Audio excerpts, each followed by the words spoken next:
whole year of a lot of faith. Mm-hmm. Got you. Okay.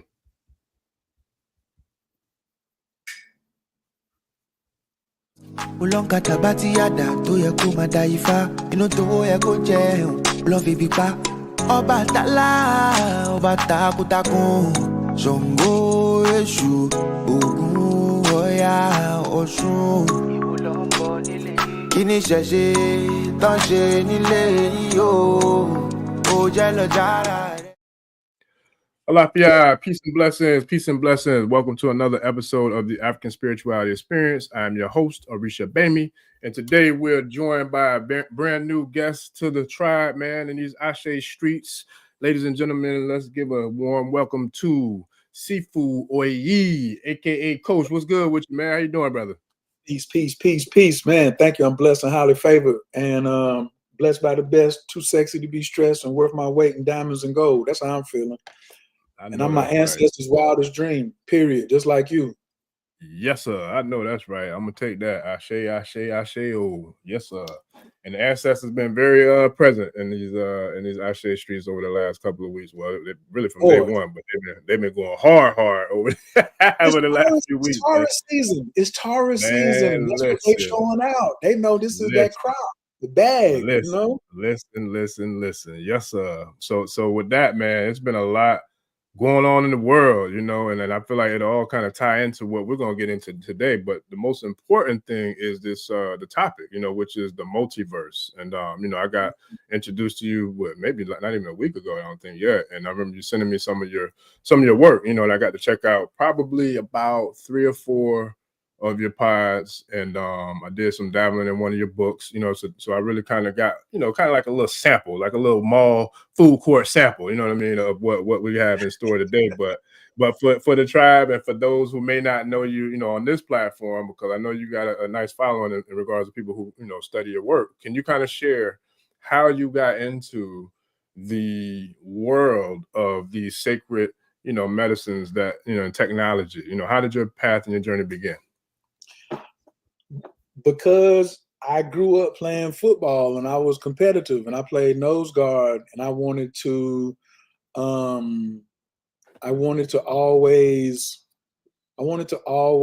get to the quarterback. I wanted to get to the quarterback more than you did. You know what I'm saying? And so then I'm 12 then. I didn't know anything about like the whole, you know, Pan-African movement. Then I get to A&T.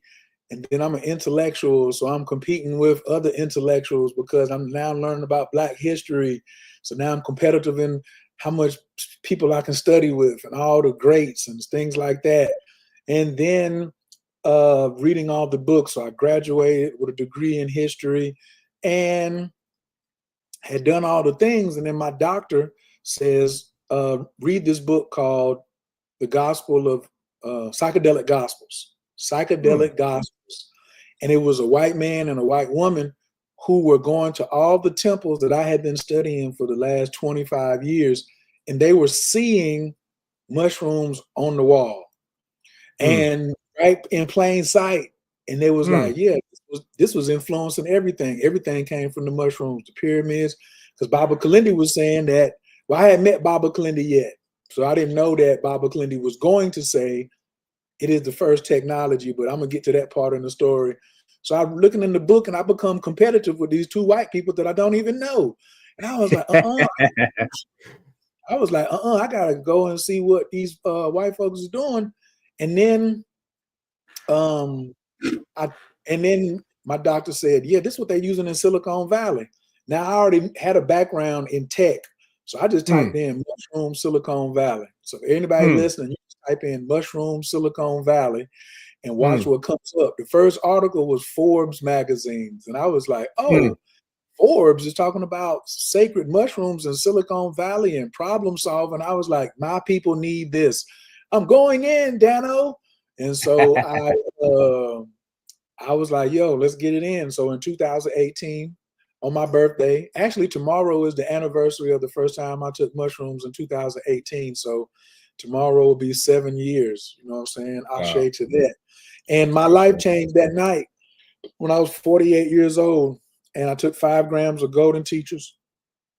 And my doctor was there and he held space for me.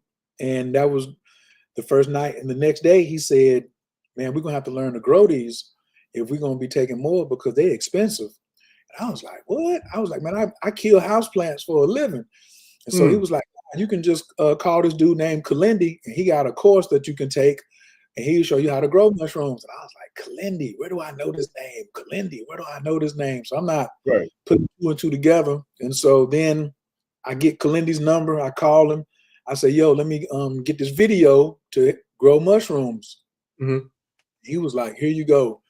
And it was over. Got that video, came home, because the videos I started watching, what Kalindi was talking about, it's very important that we know how to grow our own.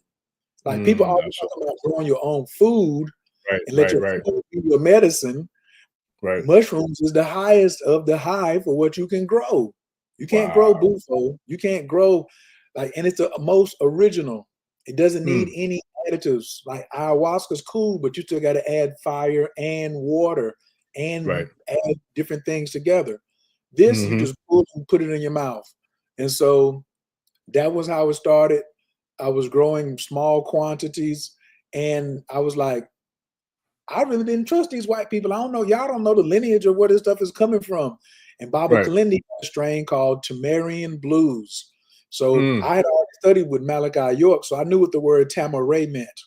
The word Tamaray, the word Tamaray is the ancient word for Kemet. It's Egypt now, then it go back to Kemet. Then before Kemet, it was Tamaray. And Ta is land, Ma is water, and Ray is light or sunshine. That's where the word tomorrow comes from, Tamaray. And so now you got some mushrooms that you call them the Tamarian Blues, and I call myself a Tamarian. So what are we doing here? And I was like, Dad, did he know Dr. York? But he'd already been studying ancient Kemet, and he learned that from Dr. Ben and John Henry Clark. Those are people that he was, studying with in the 70s. So masters. Masters hang with masters. Masters do master stuff. And so he had acquired this strain of mushrooms from two priests in Africa, one in South Africa and one in Ghana. And he came back and spliced them together and created a new strain called the Tamarian Blues, because mushrooms blue, the psychedelic entheogenic mushrooms, the psilocybin, when you twist them, there's a blue coloring on the inside. So he called them Tamarian Blues. So if you want to interpret it for the streets, Egyptian blues. That's everybody talking about Egyptian lotus or purple lotus or blue lotus. Well, Baba Kalindi had that Egyptian blues, but it didn't give you the blues. You know what I'm saying? It let you drift away in that blue. You know that royal blue on the inside of the pyramids? Yeah, the first thing I thought about was Frank Lucas. Yeah, man. Yeah, just like that. And so he became, as you say, he could be that's funny you use the word Frank Lucas, because I didn't know until after Kalindi became at that moment, he's teaching all these sciences. He got all these videos, but nobody knows he's Bumpy Johnson's grandson. So Bumpy Johnson, Godfather of Harlem, season 1, season 2. Wow. Godfather of Harlem, Bumpy Johnson is Baba Kalindi's grandfather. Bruh, period. You talk about like, I didn't want to interrupt, because first and foremost, I didn't know you was a student of Doc. So we already are like this can go way further than what I thought, because you're a student of Dr. York. I didn't know that. So now, and then you tell me that. But what's dope about that is Professor Small is the doggone, I want to say he's like the executive consultant or something, or project consultant manager or something like that for the Godfather of Harlem show. So that's dope, man. That's dope. That's real dope. They from South Carolina. Yeah. Frank Lucas. Yeah. Bumpy Johnson is the family from South Carolina. And so I really started getting down heavy with Kalindi because he was in Detroit. I was dating somebody that was in Detroit at the time. So when I would go up to see her, she would just drop me off at Kalindi's house. And I would just be over there soaking up good game. Now this is like 2018. And so things moved very rapidly after that mushroom hit my mouth. And now I remember one of the times I interviewed Kalindi, he said, I took my first mushrooms in 1973 and I'm on that same trip. I was like, what? He was like, my first mushroom was 1973, and I'm on that same trip. So I'm on that same trip, May 17, 2018. And then he was like, you want to try Bufo? I was like, Bufo, what's that? He was like, yeah, Dr. Jerry is coming in from Mexico, and he's going to come up to Detroit. It's normally $1,000, but I got him to do it for $250. He was like, come on. So I was just like, well, let me go see. Because Kalindi was about bringing the best medicine to the hood.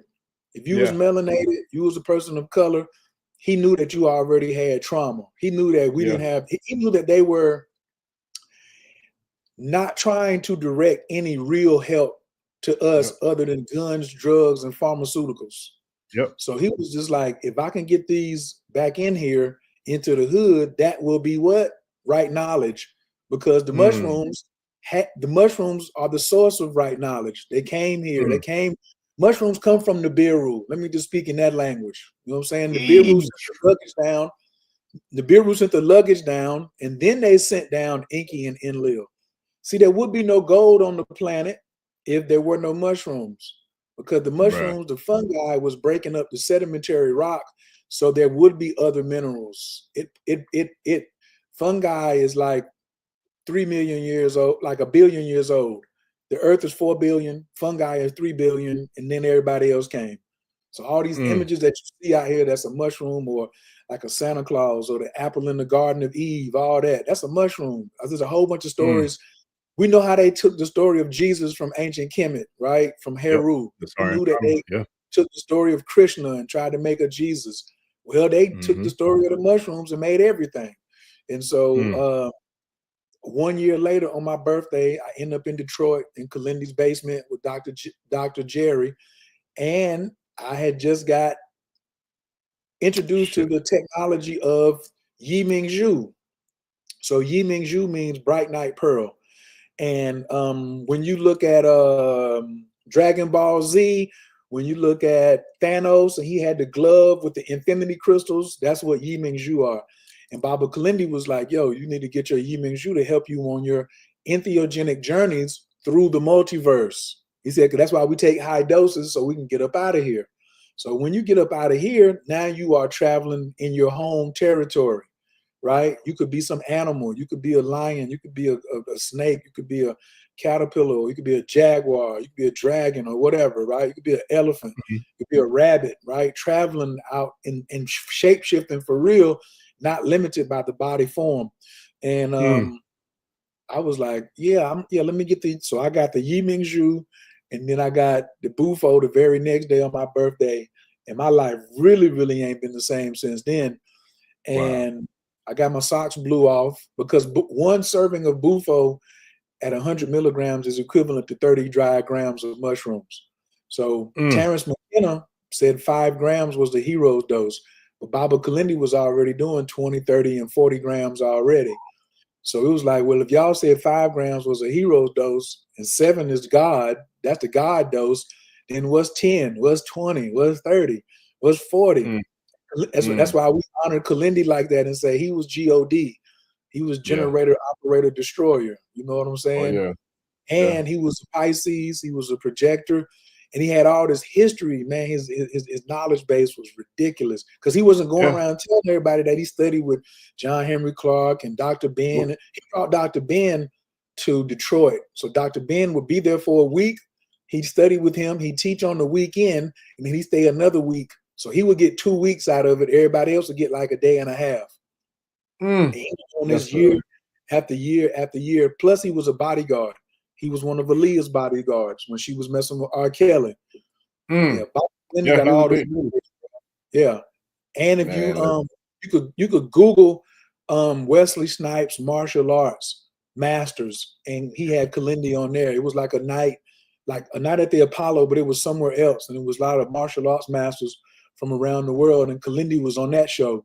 And so after my Bufo experience, like that's how I got introduced. And then 3 months later, in August, Dr. Jerry was coming back to Detroit, and I was like, I don't want to do Bufo again, but I'd like to learn more. Would you like me to help you, or do you need some help? And he was like, yeah, you can be my assistant. And that turned into me traveling around the US, Mexico. Like I went he was just like, oh, I'm going to Miami. Then we're going out to see Mike Tyson at the Tyson Ranch. Then we got to go to San Francisco. Then we got to go here. Then I got to go to Mexico. Why don't you just come with me? Right. I was like, what? How did all this happen this fast? What are we doing? What? Yeah. So all of a sudden I break out, you know what I'm saying? And then that was like a wild ass 3 weeks right there, Holmes. That was one of the wildest 3 weeks of. So I'm assisting these people on high doses of Bufo, and Bufo is called the God molecule. It's called the God. If you type in God molecule Bufo, that's why you was like, is that an acronym? No. Yeah. But we say frog because it is a frog. We say frog. Yeah. People have come out of the Bufo ceremonies, and she said, "Oh, frog stands for forever relying on God."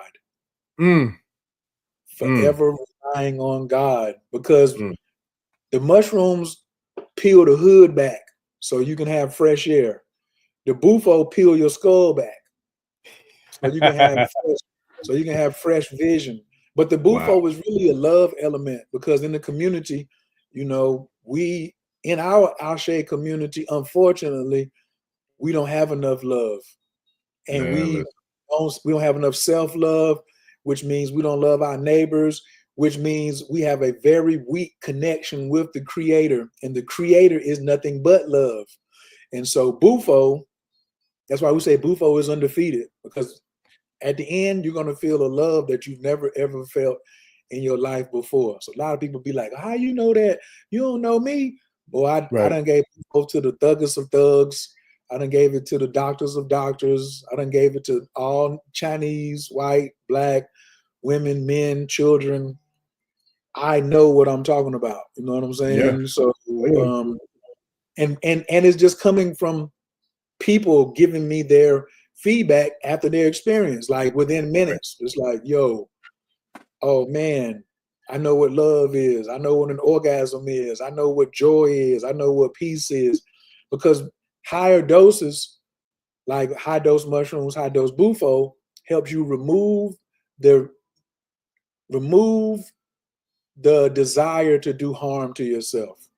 And a lot of times when we see what is self-hate? Self-hate is the desire to do harm to yourself. That's wrong knowledge. That's misdirected knowledge, right? So now we bring in something that can flip that over. So now, and all we got to do is experience it. Once we see somebody dancing, we do the dance 2 or 3 times, we got it. But if we see crime, or we see selling drugs, or we see pimping, we do it 2 or 3 times, and we got that too, right? We masters. That's the downside of being a master race. You know what I'm saying? That's the downside of all this good ass melanin. You can pick up anything, including the wrong thing. And so Baba Kalindi I'm just very thankful that he shared with me as much of his journeys around, you know, the world and his experiences with mushrooms and things like that. And then he wanted me to help him do a psychedelic conference in 2020 in Detroit. And this was like in January. And I was like, okay, but let me bring you to Atlanta and let me let you speak, because all the videos you see on YouTube of him speaking are in front of, you know, vanilla audiences. And they always were saying, you have 5 minutes left, or they were cutting him off, or putting him on the undercard or something like that. And so I was like, ain't gonna be nobody in front of you, ain't gonna be nobody behind you. I want you to let your nuts hang. I want you to go all the way till you get tired. And the crazy part is, we was at a bar restaurant with a stage owned by the Nawapians in Atlanta. So that's how I got the hookup. We was over there at their spot, and they was just like, what you talking about? As long as people is buying food and ordering drinks and stuff, he dropping right knowledge, don't worry about it. We told you 10. It was like, let them run. So by the time we took that last group picture, it was probably like 12:30, 1 o'clock in the morning. And that was the last class that he taught, you know what I'm saying? And then the next day he taught a mushroom grow class to 30 people. And I got to witness that and watch him teach in real life. You see what I'm saying? And how he would move through the room. And, you know, he taught me how to teach that. And then and he left Atlanta, went to South Carolina, then he went back to Detroit, went to Chicago to do a ceremony for another black martial artist, Talona, Grandmaster Talona, passed right before Baba Kalindi. Then Baba Kalindi passes on the 20th. Then 1 week later, Credo Mutwa passes. And so one of the psychics in my network, she said that all of these masters were going home on the other side to train our ancestors how to fight. Because, Kalindi used to train CIA, special ops, Navy SEALs, hand-to-hand weapons, stuff like that. So when he started teaching the brothers and sisters in Detroit, the same thing he was teaching, the FBI and stuff like that, they sent him a cease and desist. And Kalindi was like, get it with your muscle. I ain't stopping teaching nothing. So he was still giving these particular sciences, and it was just, him passing it on just opened up so many gates and windows and doors and chambers for everybody that was, had the opportunity to come in front of that teacher. Wow, that's deep, man. Because I'm familiar with Baba Credo Matwa's work as well. The only one, what was the first brother's name before you named Kalindi and Matwa that transitioned? What was the first one's name? Talona, Tolanaa, Tolanaa. I think that's his name. Gotcha. Yeah, that's the only one I wasn't familiar with, but definitely Matwa. But I'm gonna bring a question to the floor real quick. Normally I wait to the end, but because this one go ahead. I'm sure you wouldn't mind answering this one. So I got a tribe member that said, how do she get scheduled for a session? Shout out to Tara Michelle for joining us on the live. Oh man. So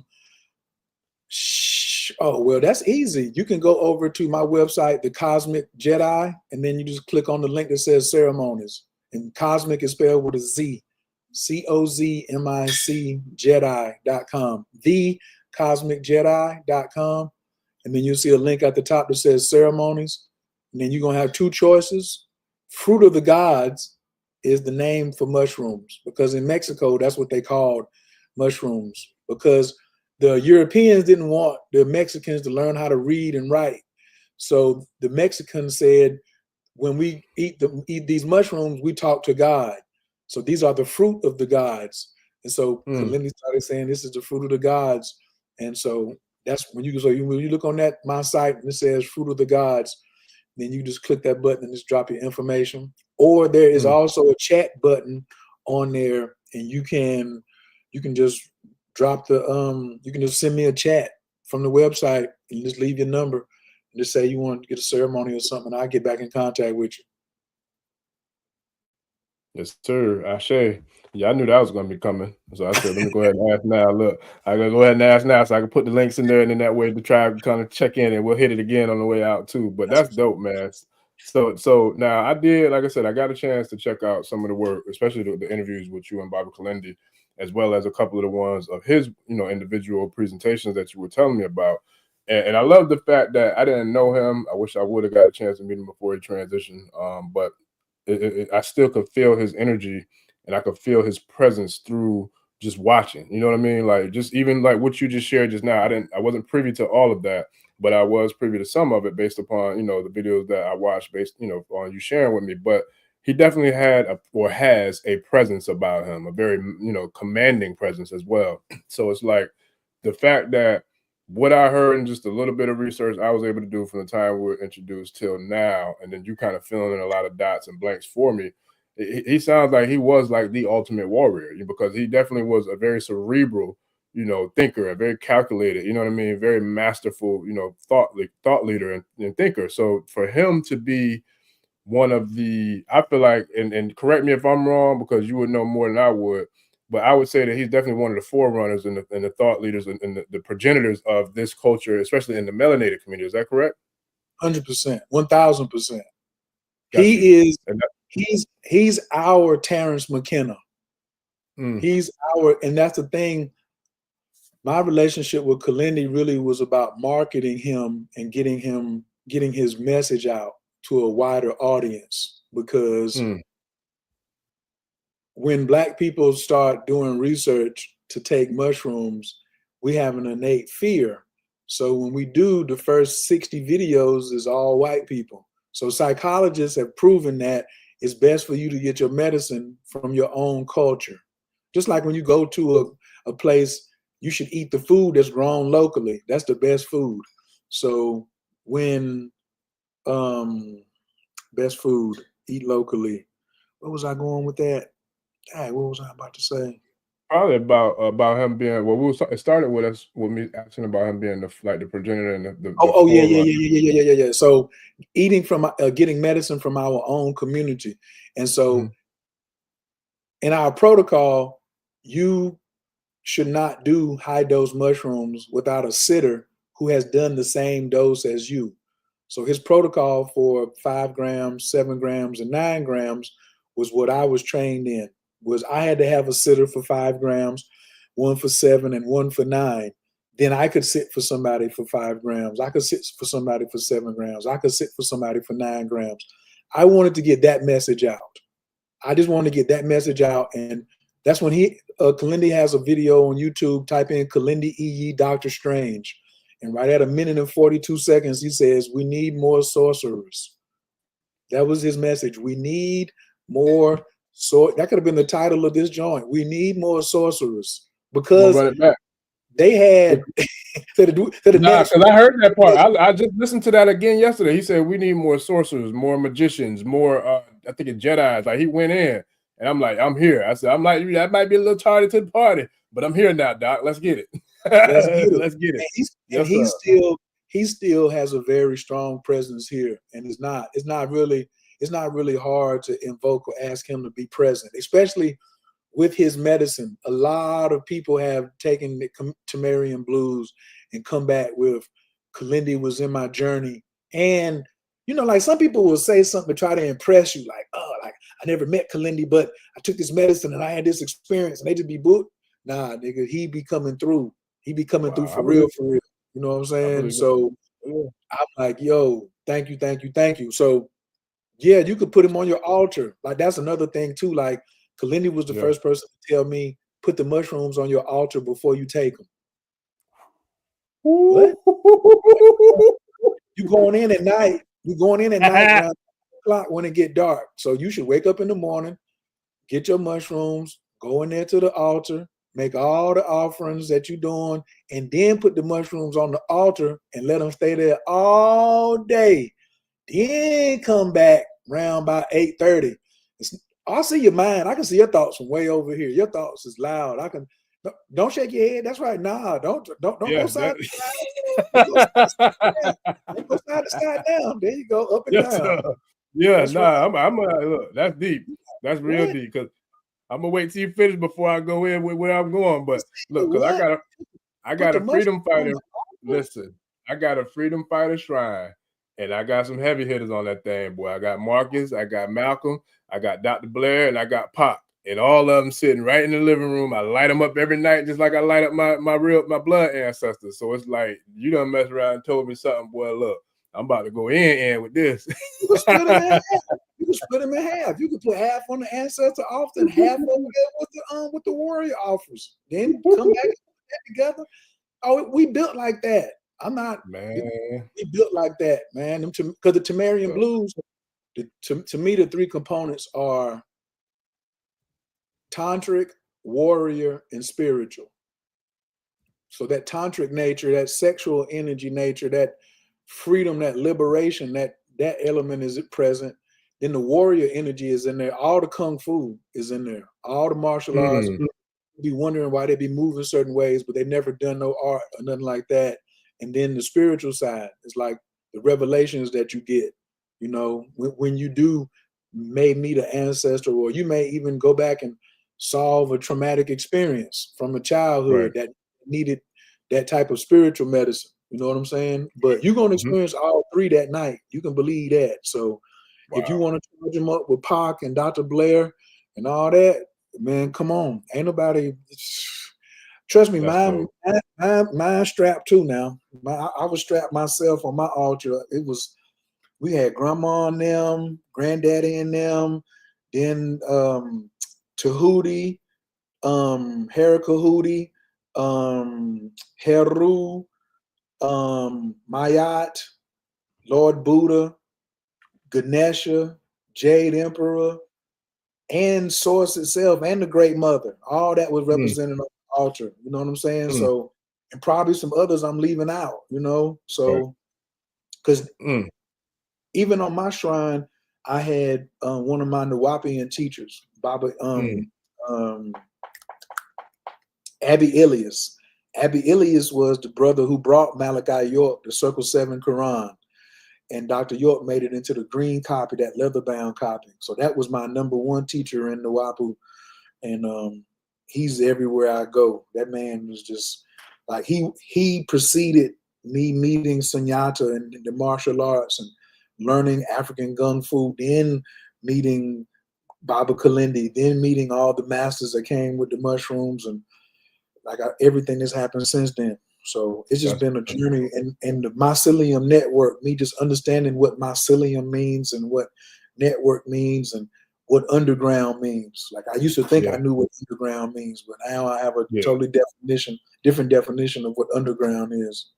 Yeah, nah, that's deep, bro. We're gonna go in because there's so many different ways that I want to go with this, and so I know this is the goal is to make this a regular thing as best as our schedule will allow, because the tribe is asking questions that I'm going to answer. We definitely, I've already shared the link.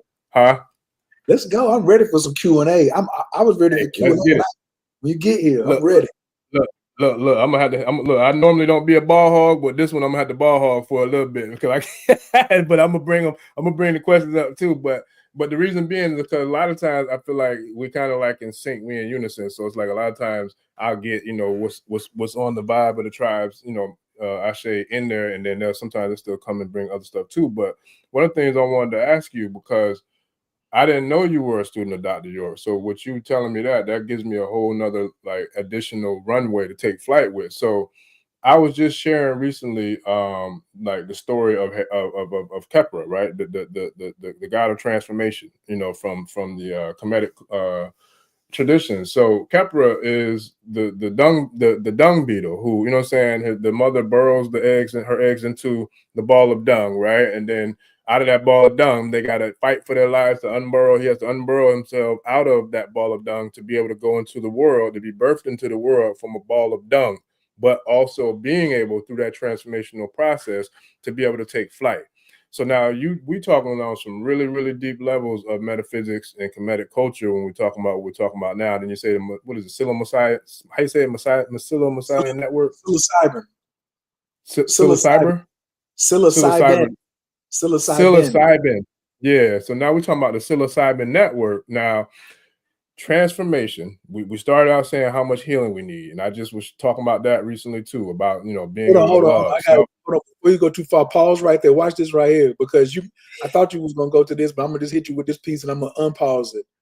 When the dung, when the dung fall away, remember, like when you said like they roll it up, and then when the transformation come, they fight out of the dung, and the dung falls, right?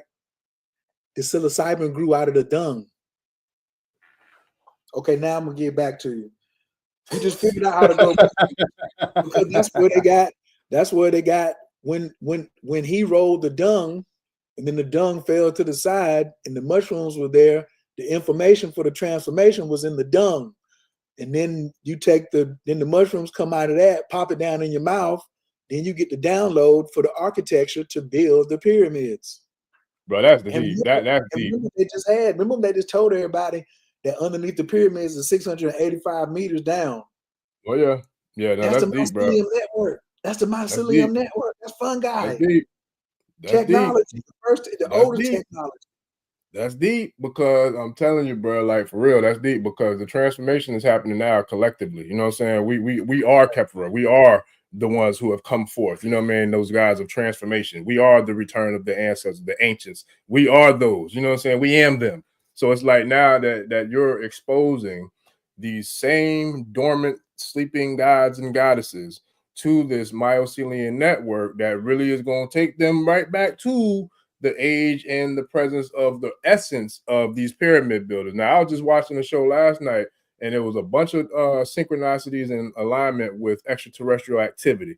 And I've seen a lot of them happen in June. If I'm not mistaken, there was a big one in June 6/6/2012, and then there was another one, I think 6/6, I want to say like 6/12/23 or something. But anyway, they seem to like to come in with them sixes. And for those who are on this channel that are in the E5 tradition, when we talk about the Odu Obara Meiji, that's 6 and 6. That is the Odu that speaks about the pyramid builders. So it's like all this is all intertwined. And I heard when Dr. Kalindi was speaking about the pyramid builders and the ancient Kemites and how they were using the shrooms and how they were able to extract the information and get those downloads in order to be able to bring about the manifestation of, you know, these monumental pyramids. So when it comes to the psilocybin network, and you're saying it going underground, and a lot of people, I'm pretty sure, have seen or heard about the new revelation, quote unquote, of the depths of the different layers that are up underneath the Sphinx. How would you say that this modern, or I should say this ancient historical healing, powerful healing technology, how does that kind of, when you say the underground, how does that kind of tie into like the Underground Railroad of, you know, the Rosa Parks? I'm not Rosa Parks. What's the sister's name? Harriet Tubman.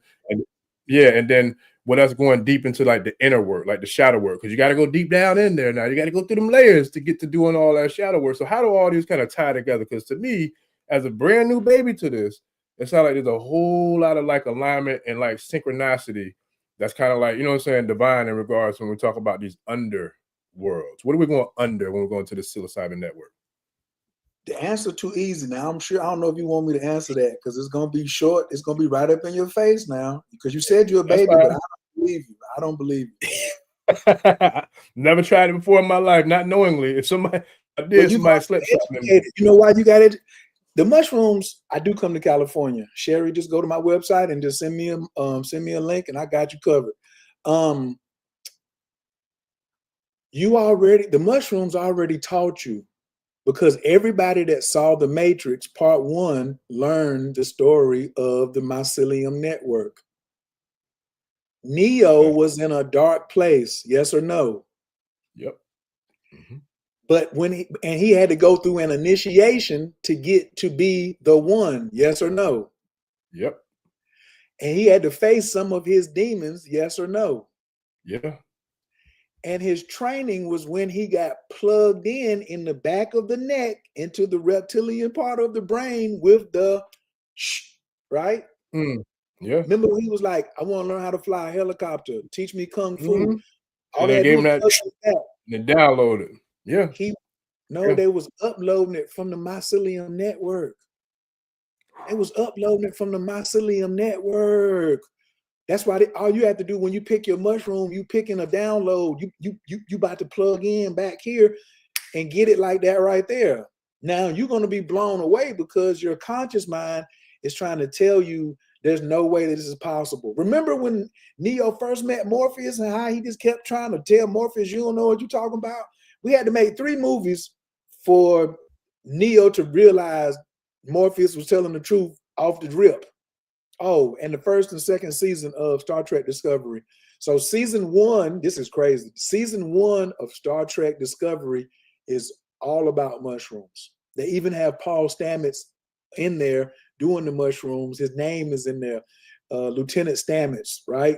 And then the second season is about Bufo, because they were moving 10x of the first season.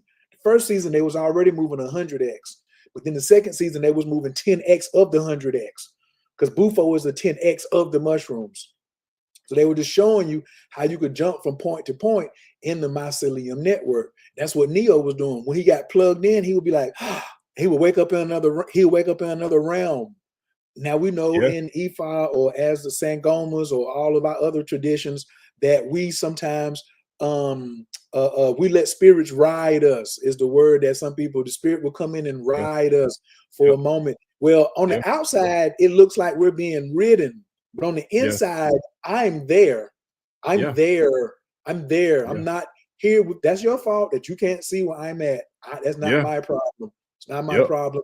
And when I finish, and the spirit stopped riding me, and y'all be like, oh my God, you were so strong, or you were so gentle, or we've never seen you this soft, or we've never seen you with this much courage. We never heard you speak with so much wisdom. You'd be like, what did I say? What you mean? Or you might even recall it, but don't know where it came from. So that mycelium network, that was Kalindi's thing. Kalindi, the sorcerers he was talking about was 144,000 neos, not 140. Wait. What? We're gonna hit the brakes. We're gonna bring that back because I know some people in the back didn't get that. A lot of people heard the 144,000 before. I never heard no 144,000 neos, but I know Pop said 50 niggas, and now you said 144,000 neos. Can you run that one more time, one more again for the people in the back? I said that Kalindi's plan was 100,000 neos connected through the mycelium network. Because when you went to Zion, remember Matrix 2 and 3? That's where they was at. They was on Zion already. They was in a whole nother realm, man. They was in the multiverse looking back. See, the thing is, you're not supposed to destroy the Matrix. You're supposed to master the navigation of the Matrix. Neo could come and go as he pleased. He could come and go as he pleased. Trinity could come and go as she pleased. Everybody, Jada Pinkett Smith, she could come and go as she pleased. You know what I'm saying? It's what is your avatar? Kalinda used Ready Player One. Are you Ready Player One, or are you a non-player character? Are you a Mr. Smith? Are you a glitch, or are you the one? So there's room for many ones. But yeah, Dr. Young said 50 niggas will get it popping, but 140, I know, because who the 50 looking for? The 50 is looking for the 144,000, which is another 9, which is another transformation, which we was already talking about at the very beginning. You can't make this stuff up. The Divine Nine. And what's even more crazy, when you said that, I wish I would have screenshot it. I bullshit you now. Excuse my loving French, but it was 44 people on the call at that time when we said that. When we were talking about, I promise you, I wish I had screenshotted it. But yeah, we at 50 now. We done brought Pac into it with 50. But yeah, man, that was dope.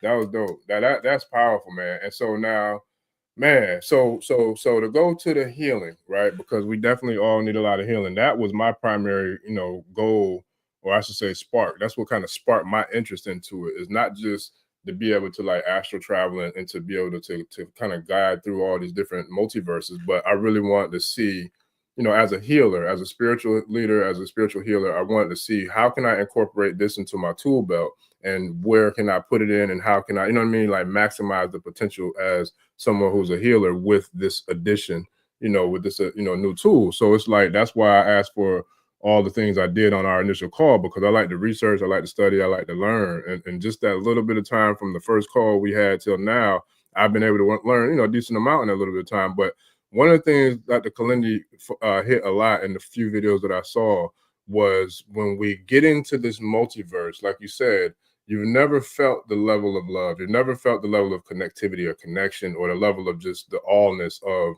wherever your thoughts or your energy, your ashe, wherever that brings you in that particular moment in the multiverse time, until you've tried this. So for healing, for those of us who've been through, and I know you and a lot of your students, a lot of your clients have been through a lot of trauma, where does a brand new novice, a person who's never heard of any of this before, where would be their starting point, and what can they expect when they start this journey in regards to healing? What's your favorite sport? You look like you about 6 feet tall, like you used to play some ball at some point. Yeah, 6'2". I played basketball, football, and baseball. Basketball is my favorite one, though. Okay, and what position did you play? 1 and 2, the point and shooting guard. Okay, so and then if you found yourself down up under the goal, but you had somebody on your team who was 6'10", you would recognize that you're in the wrong area of the court, right? You would go back out to the top of the key or do some slashing or something, but that's your realm, is around the perimeter, right? So that's the first place people should start, is awareness of where you are first. Before you put anything in your mouth, be aware of where you are and who you are. And then we apply Sister Myra's rule. That was my first astrology teacher. We peel like layers of the onion. So what you about to do is before you even start, I'm going to tell you it's not going to be fast. You're going to think it's fast, but that's just going to be the first layer of the onion. So you'll be like, yo, we about to have a high-speed basketball game running up. It's about to be running gun. You can get 4 points for a 3-pointer in this game. We're going to be running. That's cool. But then after that game is over, another game starts, and another game starts, and another game starts. So there's going to be layers unfolding according to how the mushrooms arrive with you. So best weight means push the button. So low doses is cool. Kalindi says 5 grams with a sitter. And we used to say back in Clubhouse, 5 grams will get you in the club, 10 grams will get you upstairs. But you need to, but microdosing, see, but this is what I was explaining to somebody the other day. It could have been you. Here's the difference. Microdosing, and this is why they use this in Silicon Valley. We as Black people have been so traumatized, it's mostly mental. Yeah. And that means the neurotransmitters of our brain have been messed up. Just use the word messed up. And and somebody lied and said, you can't fix this. But I've heard microdosing of magic mushrooms can repair the synapses of neurotransmitters in the mind. During the day, I could be on microdose right now and you would know it. And it could be working on my synapses slowly in the background, which it has been since 2019. I've been microdosing since 2019. That's right. Wow. So, and I've been macrodosing, which is more than 5 grams. Some people say more than 3.5, but microdosing is when nobody can tell that you're on mushrooms, and macrodosing is when everybody can tell that you're on mushrooms. So one of Kalindi's rules was stay off your phone. Stay off your phone, because you may have a message for somebody while you're in this other multiverse, but the person isn't in there with you, and what you may say could be pretty shocking to them, because your grandma's still a Christian or your uncle is still a such and such, and you should not call them, even though you got some truth and you visited the future and you're back and you're Neo. No telephone. Wait till you come back and ground, get off the plane, get your bags, and then you can get your phone inside your luggage. Then you could call somebody while you are now back grounded, right? Because the thing is, our healing, we got to repair the mental, but we also got to be able to go out. And so microdosing in 1 gram, 1.5 gram, half a gram. In my microdosing, I have 0.3 capsules. So it's 0.3 grams psilocybin, tamarian blues with a little bit of cordyceps and lion's mane. So I got some medicinal mushrooms as carriers for the psilocybin. So if you look up what is how does benefits of lion's mane, benefits of cordyceps, benefits of psilocybin, that's what I have in mind. I call them dragon tears. That's why I'm always have the dragons around, because when you start interacting with dragons at higher doses and you see a dragon cry and you just be like, wait, what just happened that the dragon cried? Now that's something like, right. And so what is I want to capture that. I want to capture that effect of this tear. That's why I said that's the microdose. But the sorcerer's brew is when you go into macrodose, when you start going into the higher realms with a sitter. Everybody, please type that in the chat. With a sitter. That's 2 T's, everybody. Don't be microdosing. You could do alone, maybe like up to 3.5 grams. You could do that, and you could do it inside or out. Microdosing, you could go to the gym, you could have a podcast, you could do whatever like that. But big doses, empty stomach, and you want to be at the crib with the lights out. Kalindi always said a lonely, dark Friday or Saturday night. A lonely Friday, Saturday night in a dark room. That's the equipment that you need for your mushroom journey. And of course, some pillows, lots of blankets, you know what I'm saying? A little air mattress on the floor or something. You're going to end up on the floor at some point in this whole situation. So I like to start off on the floor because I'm going to end up on the floor anyway. So there's really I like the bed and stuff like that, but you just be moving around and things like that. And then when you come back, it's the integration that's the piece. Are you integrating from the microdosing, or are you integrating from the high dosing? They all need integration. Dr. Maxwell Nardi from Symptometry said from paradigm to paradigm transition. So let's say you've been married for 20 years, you just got divorced, you had 4 kids with her or him. You need to integrate into the next paradigm of being single, because you spent so much of your life with this other person. So we're carrying so much trauma that now the mushrooms, I had a woman realize who killed her cousin when he was 4. She was 6. She saw her cousin be killed at 4, and she had suppressed it, but it was blocking her development. So boom, when she saw that, because the mushrooms decided to bring up what part of the healing is necessary for right now, because you're not going to get it on the first ride or the second ride or the third ride or the 4th ride or the 5th ride. There's no magic dose. How much should I start on? Kalindi said, go to the higher doses. Kalindi said, work your way to the higher doses. He said, work your way to the higher doses, just like the 36 chambers in Shaolin Kung Fu. You can't just go up to the 35th chamber and be like, I want to seek revenge. No, you got to go through the chambers. That's what an initiation is. Master Masons, Rosicrucians, Ifa, there's Sangomas. There's 7 levels in the Sangoma initiation. You think I'm just going to jump up there? I'm going to pull up in South Africa and be like, I want a 7th level initiation as a Sangoma. And you just got here. Go somewhere and sit down. Go somewhere and sit down. You got to be around for at least 5 years before you get to level 3, son. What you talking? Credo Mutwa was a 7th level. So what you mean? What you talking about? What? You know you ain't gonna say it. Whole doggone Zulu high priest, shaman. You know what I'm saying? I don't even know what all titles. I don't even know how many different titles and references and all that Baba Matwa got, man. Like, he wasn't no joke, bro. I didn't even know he was in this, but I'm not surprised. You know what I'm saying? Because he's a master healer. So Kalindi was about to take us to go see him. Kalindi was going to take us to go see him, because when Kalindi said the last time that he saw him, he had to there was a child had just got born in the house. So since Kalindi was in blood, he couldn't come in the house. So he had the conversation with Credo Mutwa through the window. So he had to, anybody wanted to see Credo had to stand outside and lean on the window and talk to him through the window.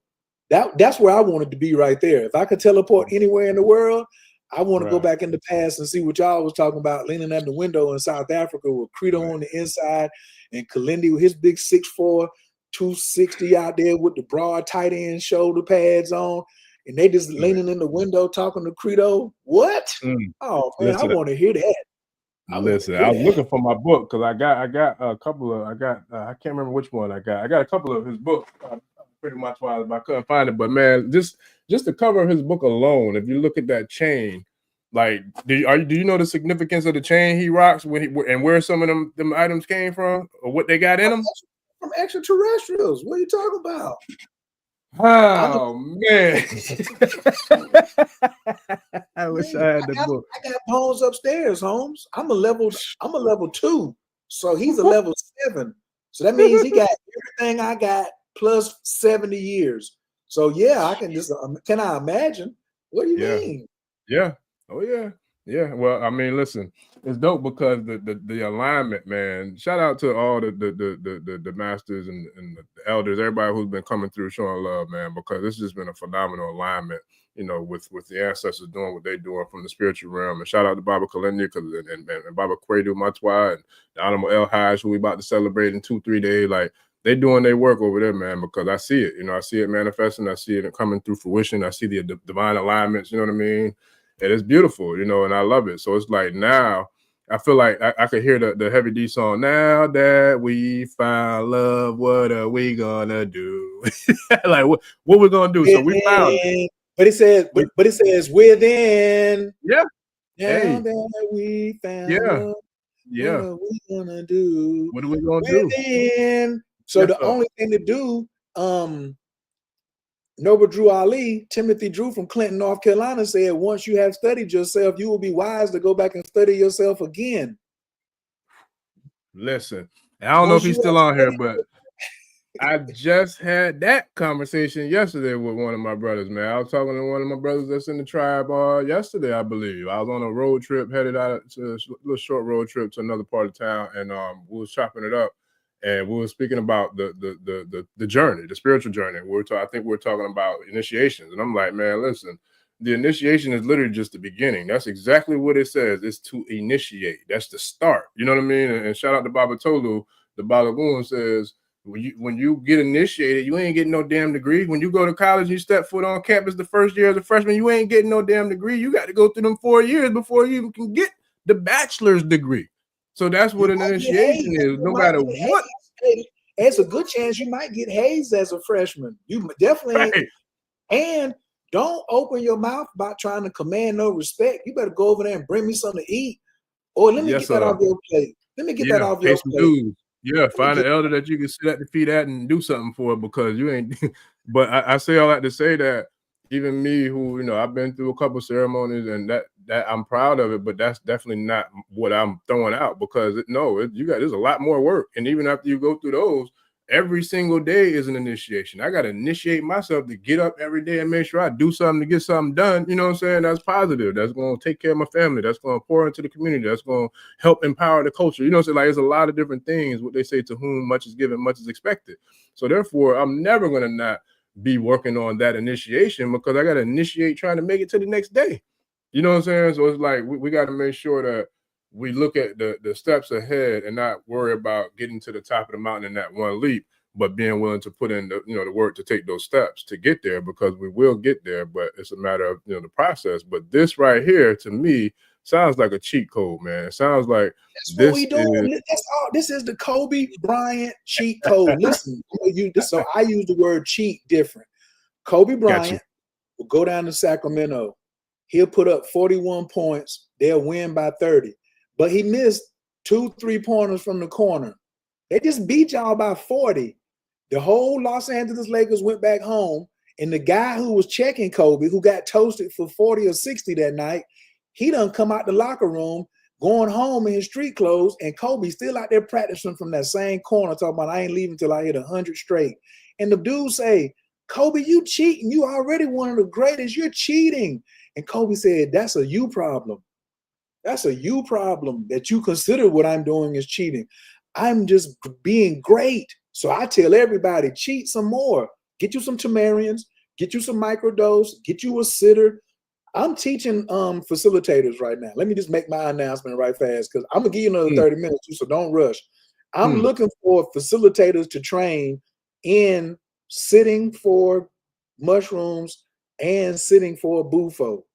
I cannot do all this myself. I know you didn't know I was going to hijack your show, but I cannot do all the things as one person. I want to initiate others like I was initiated, so then you can get up and walk and spread this like spores, because that's how mushrooms move. Mushrooms got one strategy, GROW. They come out the ground, they open, they release spores, and the wind blows the spores 3 feet. 3 feet. And they move 3 feet at a time. And so in Oregon, they have over 2,600, I think maybe 2,600 or 26,000 acres. That's all mycelium that spread by moving 3 feet at a time. By moving 3 feet at a time. And then starting over. Move 3 feet, replenish yourself. Move 3 feet, replenish yourself. Move 3 feet, replenish yourself. So in the Navy, some of y'all been in the military. In the Navy, the rule is teach 2 beneath you. Teach 2 levels. So if you are a sergeant, you're supposed to teach the corporal and the private what to do. If you're the corporal, you're supposed to teach the private what to do.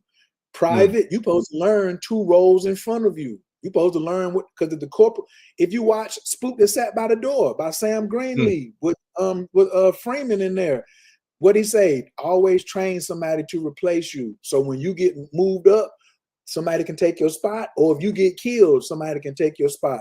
So that's something that's for real. I studied the art of war since 1989. So I don't really play with that. So when I seen Kalindi, those were all our discussions were art of war discussions around cryptocurrency, blockchain, branding. We rarely talked about mushrooms because it was already happening. I had something that he needed. He had something I needed. You see what I'm saying? So now this collaboration, this networking started to form. And so in the healing, the first thing we have to heal is the ability to work together. That's our realest, biggest thing that's jacked up. We don't know how to work together. That we got to heal that first, so I can now get more people to come and help me heal, and people accept me to heal. But people who can't work together can't heal together. Healing is work. Doing dark shadow work is work. You will fail as an individual. I am in the love of all, and all love is in me. I'm a part of all, and all is a part of me. I'm one with all, and all is one with me. I can succeed as a part of all and fail as an individual. I can be all that I wish in all, as long as my wish is to stay in all. I am never alone. All is, I am. All can, I can. All does, I do. Istinje, Ilaku. That's El Kaloum. That's El Kaloum. We ain't know Dr. York was teaching us about mushrooms. You already have the structure. That's why I said I don't agree with you when you say, oh, I'm just a baby in this. I just ain't nobody taught you the keys yet. Or my fault, ain't nobody put no gas in your tank. You got a whole Bugatti over there, and you just need some rocket fuel. Because you can't put unleaded. You can't put unleaded in a Bugatti. Yeah. You can't put that's 87. This is a $1 million car. You're gonna have to what's the most expensive gas? That's what you're gonna have to put in there. Yeah. No, that's real. That's what they call it too. And then you're gonna get what? Then you're gonna get the high level healing that you need. Here's the other thing. The finances need to be healed in our community. Finances need to be healed in our communities. So we have some blockages around finances, right? Around receiving and all this other type of stuff. When the mushrooms can go to that place where you have a trauma around money and heal that, now we start circulating more money in our community. Noble Drew Ali said it takes finance to raise a nation. Yes, sir. And the Beatles were going to Mexico, taking mushrooms, and songs were being revealed to them in the multiverse, and they were bringing it back. So 50 Cent said it ain't about what you cop, is what you keep. They brought these songs back and went what? Not aluminum, not silver, not gold. They went platinum. So these songs, these works of art, Mozart was bringing back music from that realm on much. How many of y'all took Reiki? I want everybody to put a 1 in the chat if you've ever heard of the word Reiki. Came from mushrooms. Came from mushrooms. He was in the cave, remember? It said he was in the cave talking to himself. He was in the dark place taking mushrooms, and he came out the cave and was like, hey, I got this thing for you. Ninjutsu, the dark art. What's dark? Underground. Underground is very dark. When we go to the cemetery, well, we're going to do some work in the cemetery, and let me give me some grave dirt. What's that? I'm working in the dark. That's where it's all at. That's where it's all at. So the healing is multidimensional, multifaceted, and it's layered. So that's why it's important that when you're talking to someone and you want to get on the journey, like you cheating right now. You really, you the biggest cheater out here on the set. I mean, everybody else, like y'all are witnessing. That's him with the hands up. Because he's like, look, it ain't been a week. What day did Sonya lawyer he introduced us? What, this past Sunday, I think? It ain't been a week. It ain't been a week since we got introduced. I don't play, bro. Ladies and gentlemen, this is my friend, high level cheater, right here. Here he is, ladies and gentlemen. Just take a bow. Take a bow. He said, I'm gonna get all the information right now. Y'all can come listen while I get it for me, and y'all better get it too. You see what I'm saying? And so that's why I share this like this, is because Kalindi didn't hold back when he was sharing with me. You see what I'm saying? And he knew I was a teacher. He knew I was a gatherer. You know, like he knew I could organize. And so he knew I got a big mouth. And I also make things contagious. So I want to make this contagious because I don't want to wake up and have some vanilla skinned person standing over me as the first thing I see when I come back in from where I've been. I want to see some family members so I can settle my nervous system. You see what I'm saying? Because the nervous system is the thing that's up under attack. That's why when you get into taking mushrooms and you start yawning a lot, you're releasing. You don't have to have Cambo and vomit everywhere and purge and all the damn time. You can yawn because guess what? Niggas is uptight. Am I allowed to say niggas on here? Niggas is uptight. But if you niggas will drop your shoulders, then you'll tap into serotonin instead of adrenaline. And then you'll be in an orgasmic tantric state. And then things can be revealed to you because you ain't holding on to everything with a death grip. It ain't no problems out here. People just holding on to problem like it's a death grip. Mushrooms be like, hey man, open that thing up. That's right. And then Bufo be like, I said open your hand. Okay, no problem. I just go on and open it up. Yes. Because that's what we supposed to be doing anyway, is giving it to God. I'm supposed to ask and it's supposed to be given. I ain't supposed to be. It don't matter who it is. I want everybody to get on it. Yeah. Ochochi, get to work. Hera Kahudi, get to work. Archangel Michael, get to work. Come on, let's get it popping. Oh yeah, Melchizedek, Jago, Shango, today shout out to Kabiesi, Obakoso Shango, and him and day to day, we need that, you know what I'm saying? Listen, but when I tell you like the divinities and the synchronicities are unparalleled, like it's unbelievable. And you can't say that because my interpretation of the word nigga is Pac's interpretation of definition, which is never ignorant getting goals accomplished. So that's so we got this goal accomplished even against, all kinds of barriers and blockages that tried to shut it down, but that ain't how I roll, man. I'm gonna bust through that wall. If I don't bust through it, I'm gonna shoot it down because we're gonna make it do what it do, you know what I'm saying? And the song that Tupac, when Tupac said the rose that grew through concrete, that's mycelium. What are we talking about? What are we talking about here? We've been listening to it the whole time. Everybody, please go get that book. If you are a Pan-African or study Black righteousness or melanin, go get this book by these two white people called Psychedelic Gospels. Psychedelic Gospels. Go on and get that. And it will ignite everything in the back of your head. You'll be like, wait, I seen this. Wait, I seen this. Wait, I seen this. What? No, I seen this. Man, Doc had this on the land down there in Tamarind, was in Edenton. Wait, man, I seen this at such and such. Wait, man, you mean it's been in I call it Operation Mustache. It's been up on our nose the whole time. Shout out to Alien Black Girl. She said dark, coverted, and sacred. I know that's right. That's big facts. Big it ain't no secret no more. It's just sacred. And then the other thing is, let me just go on and speed you up. Everybody go look up decriminalized nature. Decriminalized nature. Decrim nature or decriminalized nature. So we saw what happened with cannabis. Black people is like, oh, we're being displaced. We're not going to make none of the money that everybody else is making on cannabis. The mushrooms is about to come and make more money than cannabis. So Baba Kalindi told us to make sure we had our place. We made our place at the table. He said, make sure we make our place at the table. So the more Black people that can learn to grow mushrooms, it's an entrepreneurial movement, to really tell you the truth, because entrepreneurs are creative. Where was I being creative from? From taking something that I grew myself that made me healthier mentally, spiritually, physically, and financially. The big five, I call it. So decriminalized nature is, okay, bam. Prior to 1970, mushrooms were not illegal. Then in the 70s, when we started going to war, a bunch of these white boys was taking mushrooms, and it was removing the desire to do harm to themselves or others. Remember the flower children, Woodstock? They was putting flowers in rifles, like, I ain't going over there.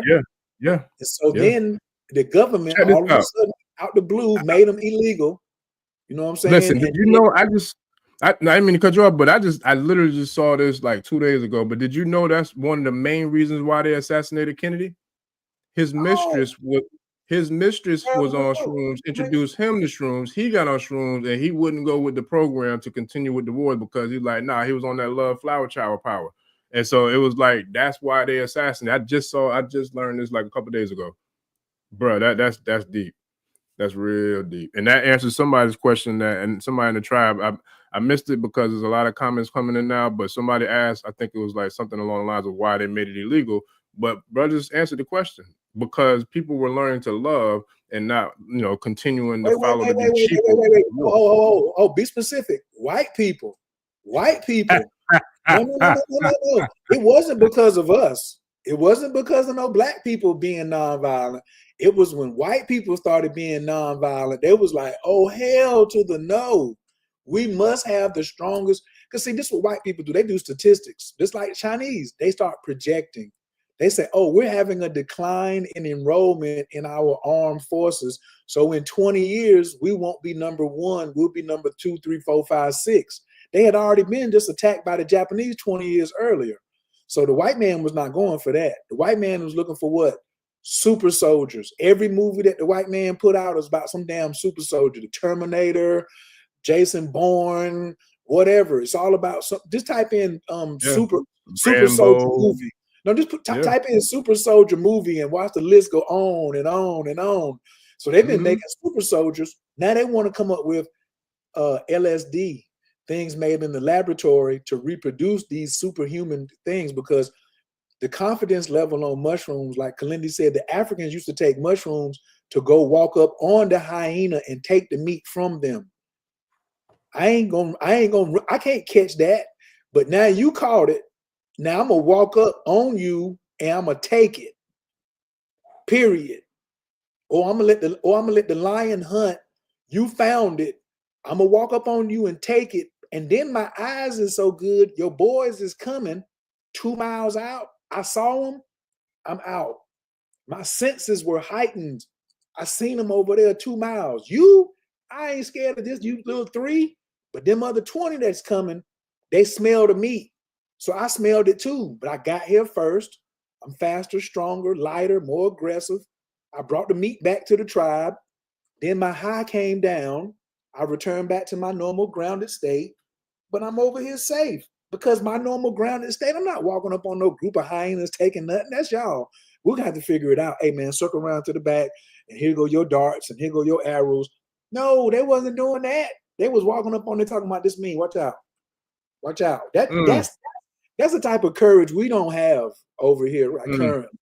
Not collectively. Some of us do, but collectively, hey, I want you to take this mushroom, and you're going to eat it, and then about 45 minutes later, you're going to go over there and grab I'm going to do what?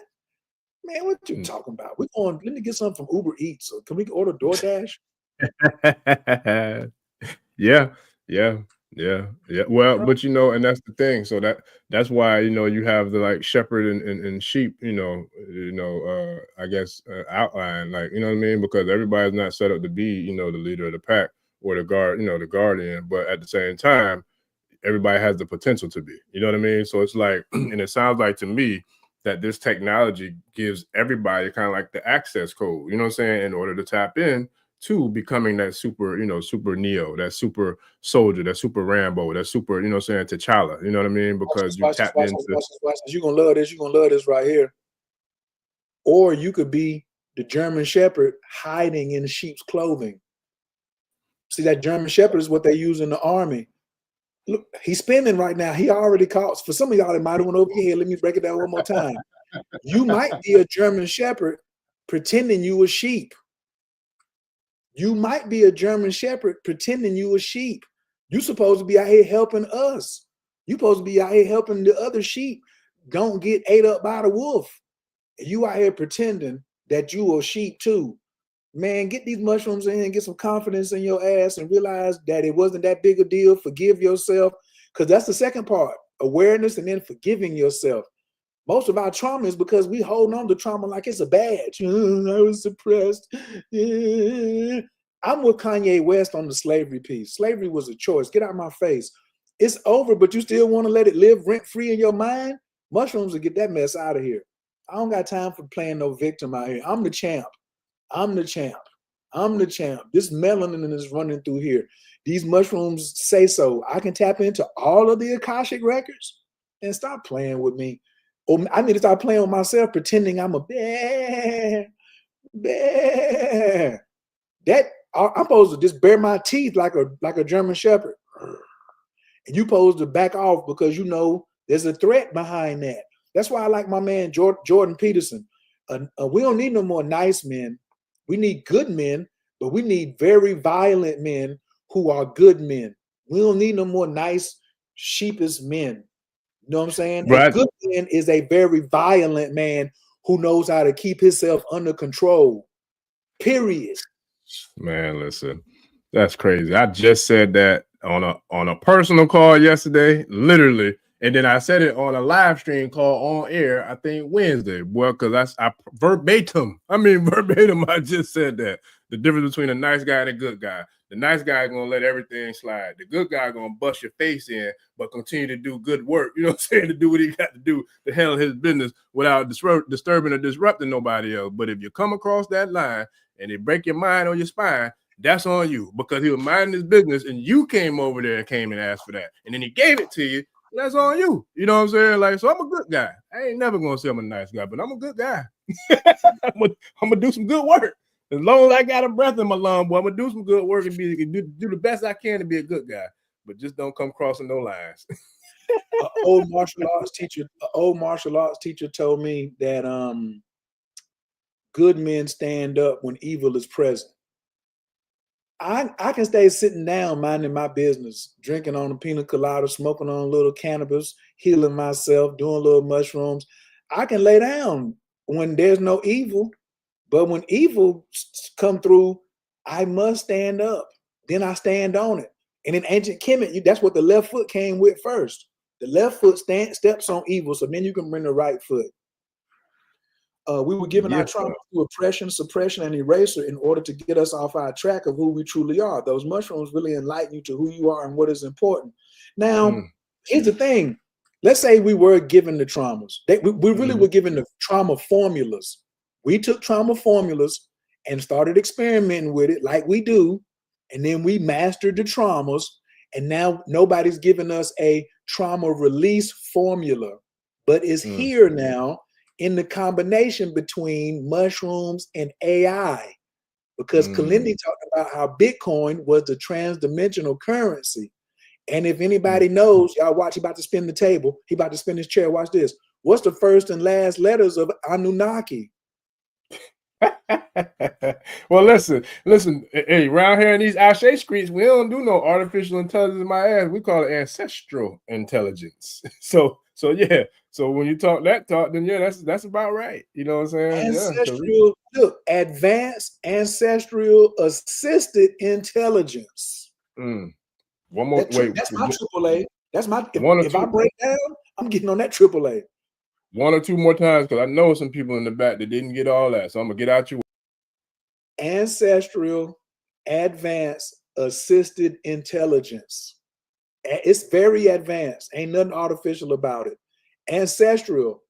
Somebody asked me today in my huddle this morning, was like, how does it know all these things? It's the Anunnaki. Melchizedek got 76 trillion years of knowledge. Say it again. Say it again.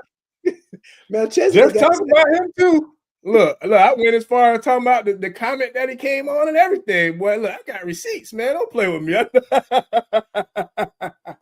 Melchizedek got 76 trillion years, and it's something older than him. So what you even talking about? These my resources.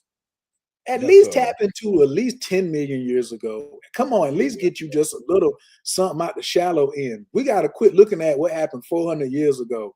Stop talking about that. Listen, there is no story of Melchizedek being no slave. I'm gonna repeat that for those in the back.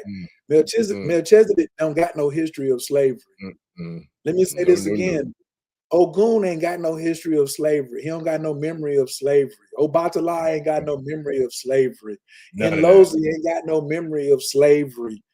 The ancestors I'm dealing with, these old heads, Kalindi said, we come before time. We come from magic. We come from magic. That's a quote. So you gonna sit here and tell me I'm gonna keep saying somebody put something on me? That was in a recent history. Like right now it was 5:20. Okay, this morning something happened, but that shit is over. That's over since from the 400 years ago. That was a part of our karma too, because black people was selling slaves and doing black magic work in Africa before we even came to the Caribbean. We was already harming one another. We have a long history of black on black crime before Europeans even got here. That's what I said, Europe. Before they was even let out of that little range that they was in, we was already doing and that creates karma. Karma is not color struck. Karma ain't color struck. Don't kill him. Oh, you did something? I'll catch you later. When you gonna catch me later? He put it in the Bible. He says sins of the father. Huh? Yeah. Flies in the face of the sun. What you want me to do? And because about to lie and about fairness, favor ain't fair. He coming through with the justice. So now we cleaning the books up. Our books are clean now. That's why the mushrooms. Okay, now it's my time. There was mushrooms growing during slavery. I bet you Nat Turner, Denmark Vesey, them niggas was running up on some mushrooms. Elijah Muhammad, he was taking some mushrooms. Malachi York, I know you was taking some mushrooms. You ain't gonna tell me. So listen. Direction and redirection, however it looks to him, but with authority. Talk about it, sis. That's what I'm talking about. Alien Black girl. Yeah, Ali, and I had to bring this one up so we can talk about this, because I know you're gonna comment and take us a little deeper, because I believe shout out to Jessica J. I appreciate you. That's a dope comment, and I really do believe she's on to something with that. How do you feel about that in regards to what she's saying about cleansing first? Like for example, I'm on a fruit fast now. I'm working on fasting and just fruits, and you know what I'm saying, like just kind of cleaning myself out, give a nice little cleanse, so I can get ready for my journey. You know what I'm saying? I'm gonna help you with this right here. I'm gonna give because I always talk relationships. So I'm gonna ask you this question, but it's structural, not personal. So don't answer for yourself. I just want you just to give me a general answer, okay? Yep. Are you familiar with polygamy and polyamory and poly stuff, right? Are you familiar with that? Yeah, I'm in one right now. Look. Wait. Let me clarify that first, because look, I don't know if she's watching or not, but anyway, but I told her when we got together, I am married to my peace, and if you want to join us in this marriage, let's get this threesome going. But the peace, she ain't going nowhere. So long as, you know what I'm saying, everybody's on the court and y'all can get together, we can get together. Let's get together and make it do what it do. But she ain't going nowhere. And you also know what the word monogamous means, right? Yeah. Mushrooms are monogamous in the stomach. Mushrooms do not want nobody else in the belly when they come in there. Your abdominal brain has more nerve endings than your brain. That's inside the water, inside of your head. So the mushrooms don't go up, they go down into your abdominal brain, which is why you should fast a minimum of 6 hours before. Minimum of 6 to 7 hours of an empty stomach.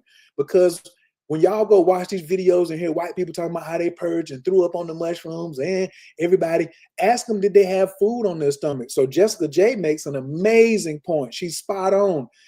You need to have an empty stomach. Now, how long you fast is going to create the deeper experience. So a 6 hour fast, that's going to be deep. A 1 day fast, that's going to be real deep. A 3 day fast, that's going to be crazy deep. Because the more you have that monogamous relationship between mushrooms and your stomach, the more mushrooms can analyze what's going on with your vehicle.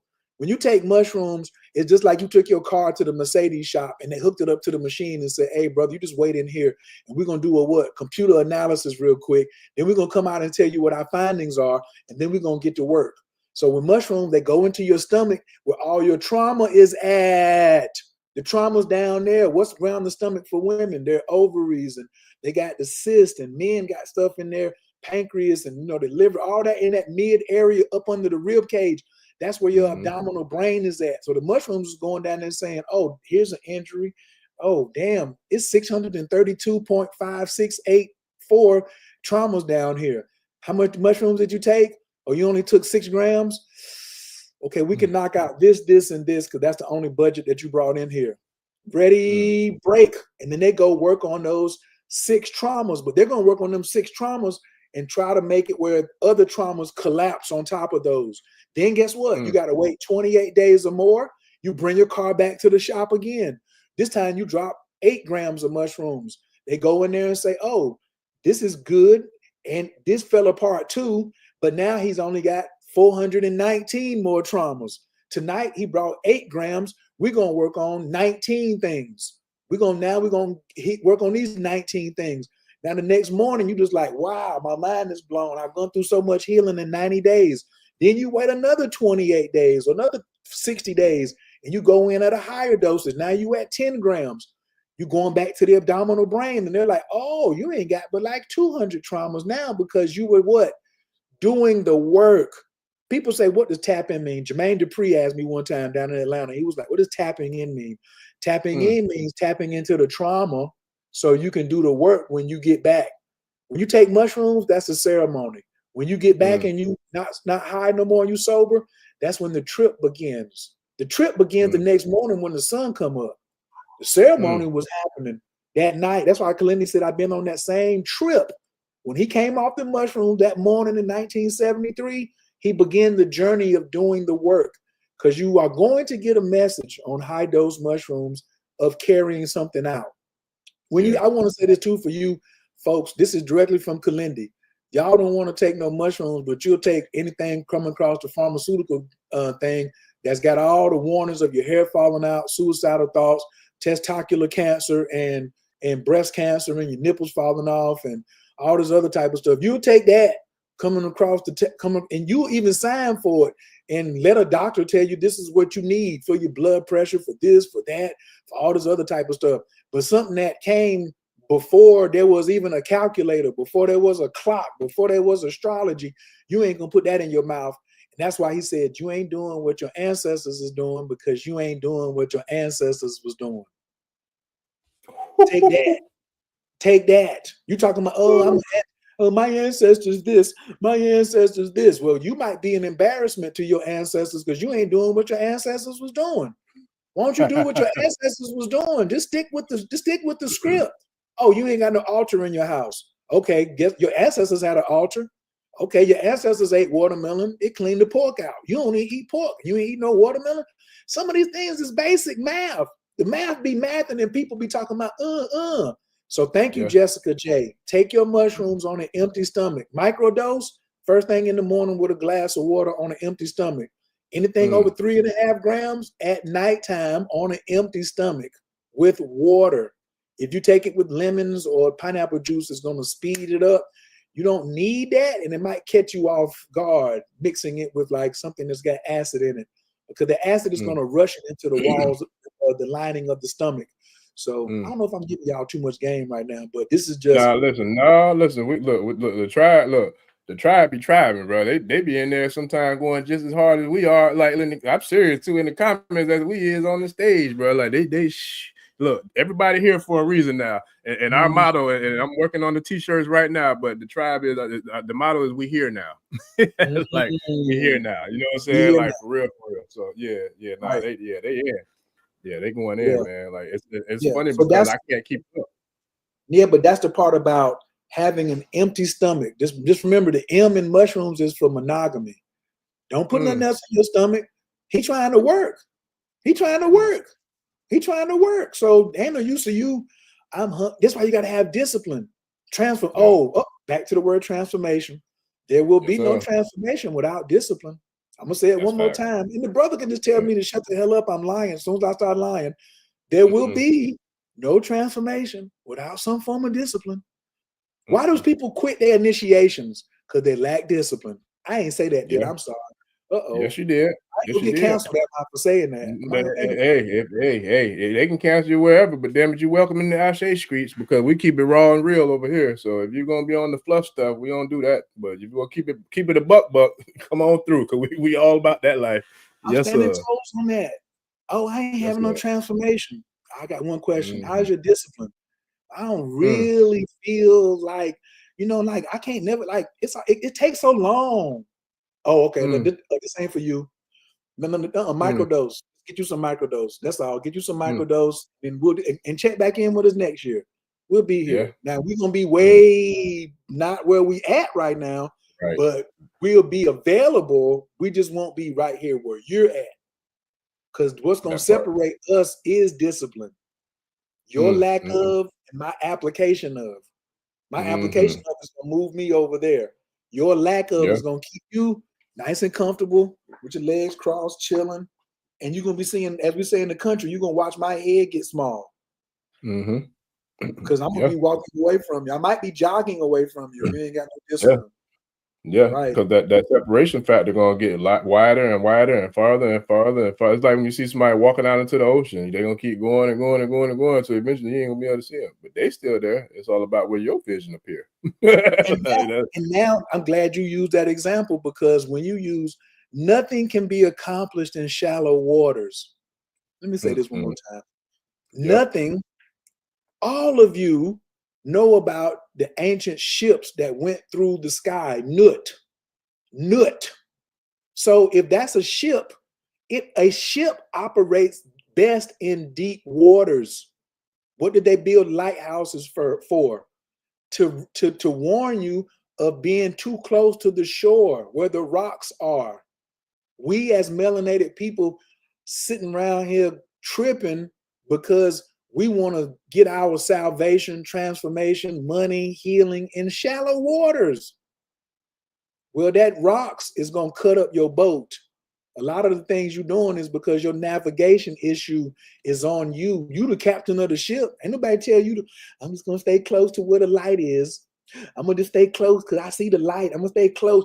Hey, nigga, the light is showing you where the rocks is at. You about to hit the rocks. Go away from the light, my guy. Go away from the light, man. No. Go disappear. Listen, go disappear. Look, my mind be all over the place, boy. I'm telling you, I don't know how many doggone voices in my head, boy. But let me tell you something. All I can hear when you saying that, and I'm reading them comments about Go Deep, I just see Top Gun when they flying and they doing the training. He flying upside down, highway to the danger zone. We're bringing y'all to the danger zone today, boy. Let's get it. The locks back, you know what I'm saying? Pull them back, you know what I'm saying? G-forces. You gonna have Look, I tucked mine in. I didn't started my little journey, but I had to tuck them in because I knew this was gonna be a wild and crazy ride. But because you're gonna have to do what? You're gonna have to your trauma, Black people. This really ain't my fault. So anybody taking offense, the brother invited me over here. So don't take offense. Y'all have to put it on him. I just got here, but I'm gonna deliver what was being told to me. And I'm about to slide on off on you. Our traumas are so deep, in order to break them, we're going to have to break the sound barrier in some cases. Some of you listening to this live and on the replay right now, your trauma's so crazy that you ain't even recognize some of it, that you ain't going to be able to just wade out there and get away from it. You're going to need to be catapulted. You're going to need to be launched from a launch pad with extra help in order to break what? In order to break the gravitational pull of Earth. You're not an earthling. Excuse me. Hello. Hi. You over there. You are not an earthling. So why are you so?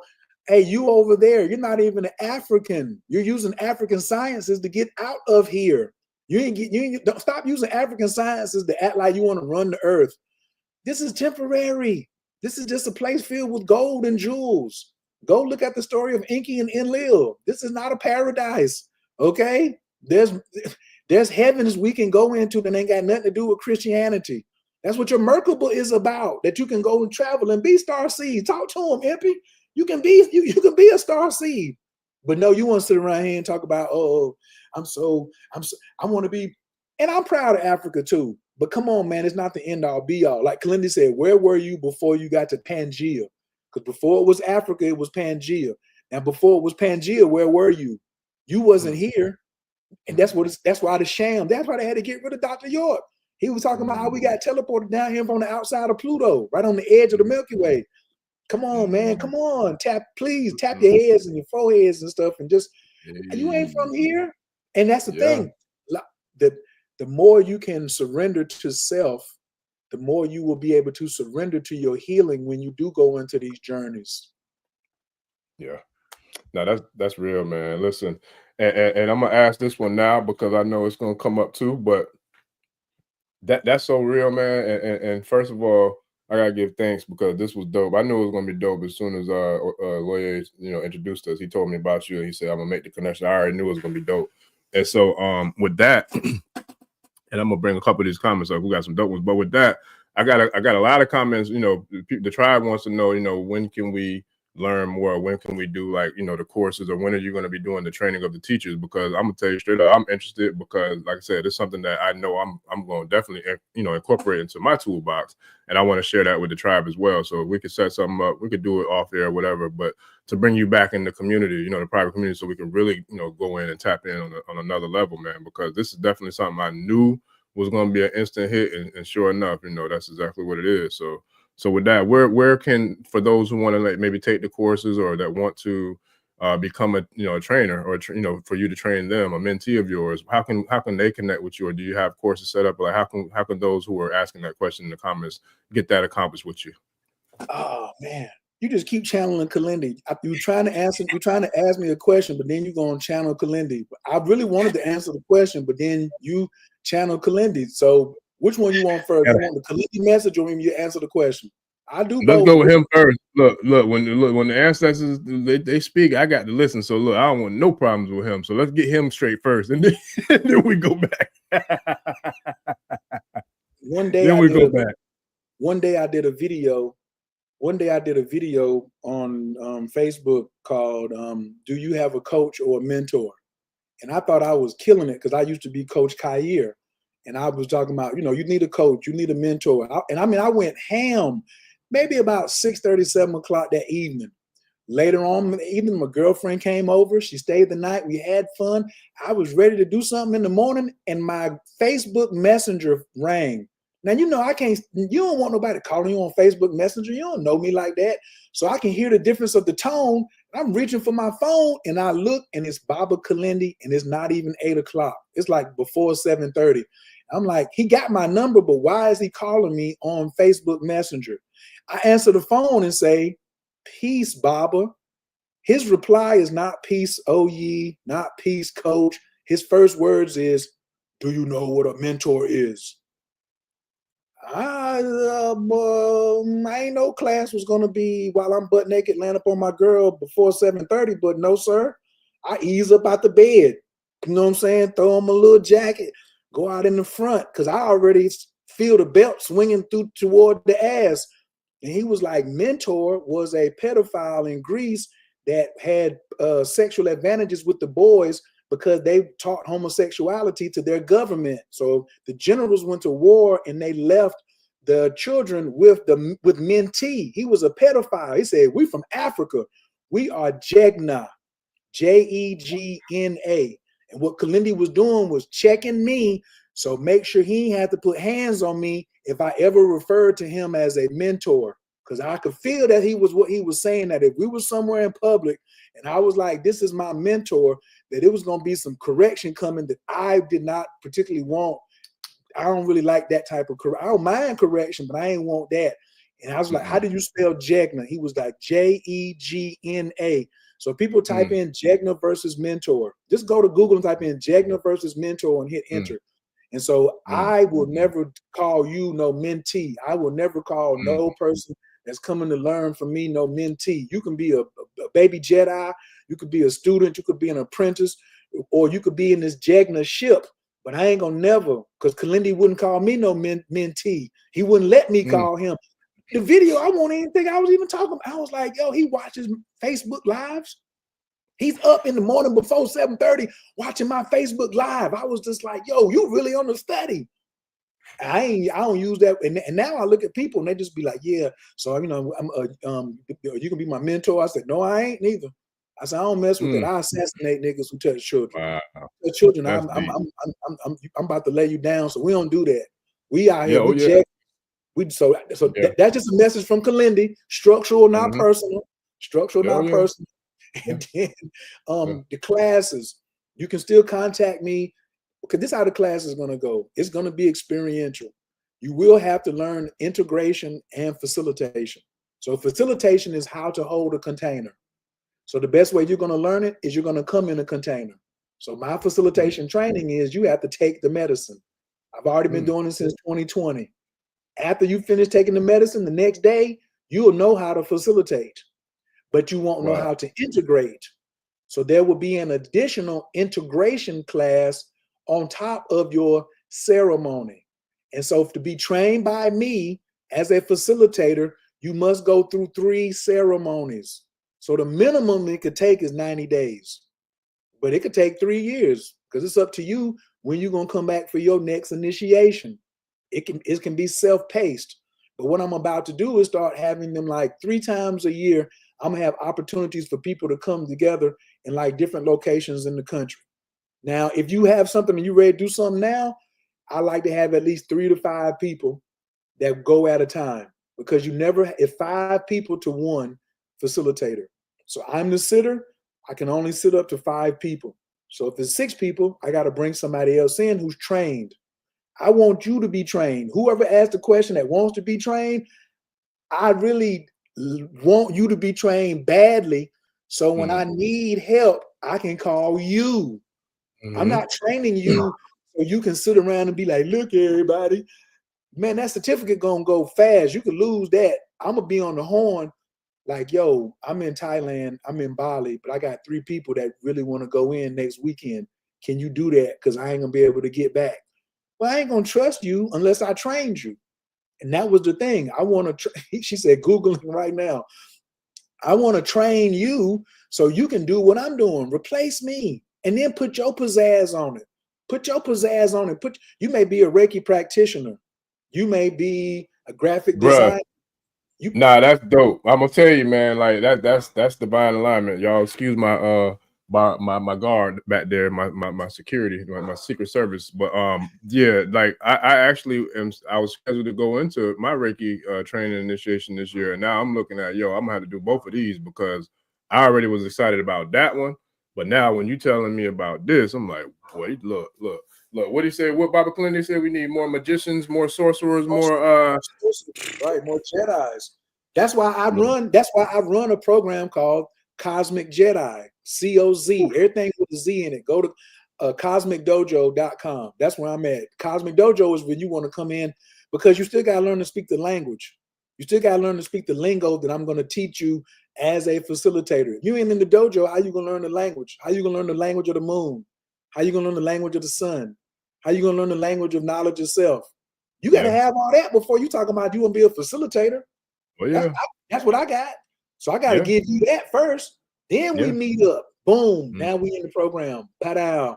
All right, doing boom, boom, boom, boom, boom. Now we got to learn integration. How do I integrate this into my life? And listen, I'm also going to show you how to make it an economic windfall for you and your family. Yeah, I'm glad you said that, because we had somebody else that asked the question, like, what do I need to do, or how can I start to learn to grow my own? So that you want to tap into that a little deeper? Repeat that question. I said, yeah, we had somebody in the tribe in the comments that said that. They said, how can I learn to grow my own? So like pretty much what you were saying earlier, like that's one of the questions they had, is like, how can they learn to grow their own? But I'm assuming we got to go through the process. I have Baba. Okay, now to be a facilitator, you don't have to learn how to grow. And to learn how to grow, you don't have to be a facilitator. You don't have to. If you want to put them together and get nasty with it, then go ahead.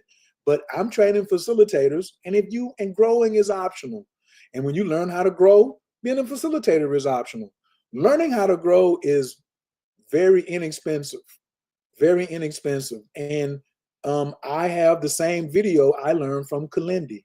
The crazy part was I bought the video from Kalindi, and then he lost the video. And then someone paid him for the video, and he was like, yo, you got that video? I was like, you talking about the one that I got from you? He said, yeah, I can't find it. Somebody needs it. I said, just give me their email. So that's when I became the caretaker of that video. So somebody would pay him, and then I would just send you the video. So if you want the video, just send me a message and say, I want to grow mushrooms or whatever. Go on the site, go on my Instagram, wherever you find me at. You just type in Cosmic Jedi. and then send me a message, and then I'll send you a Zelle or a Cash App. You shoot me the bread over. The mushroom grow video is $100, and you should pass it down to your whole family. My nephew knows how to grow. My cousin know how to grow. My cousin. This is the crazy part. Why I love how Kalindi brought this together. My father and his first cousin, like they was like in their 60s and 70s, and they was like best friends. Well, she had a granddaughter, and then it was me.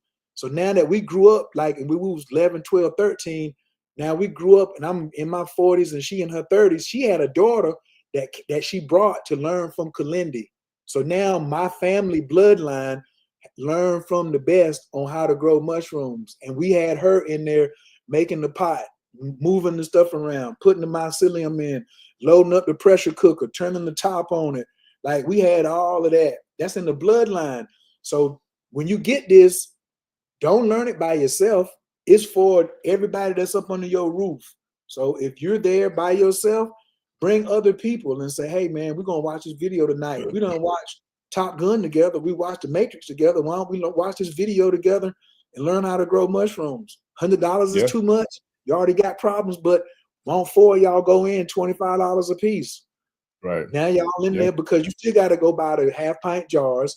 You still got to go buy the stuff off of Amazon. You still got to buy the pressure cooker. You see what I'm saying? So, but the thing is, you can leave all of this to your folks. Oh, this is a point too. Lots of videos on YouTube. I don't recommend the Easy Grow kits. They work just way better to make your own substrate with spores. Then you know exactly what's in them and you build relationships with them. So everything he said is true. What if you put Baba Kalindi's tech on top of that? Because Baba Kalindi ain't got no video talking about growing no mushrooms on the internet. And I'm not going to put it out. You can forget about that. Because on the mushrooms, all they're telling you about is bulk grow. If you grow, okay, this is important. Kalindi's tech is called PF Tech, where you would going to have 12 different small half-pint jars. So if one of them gets contaminated, the other 11 are not contaminated because their contamination was contained in one jar.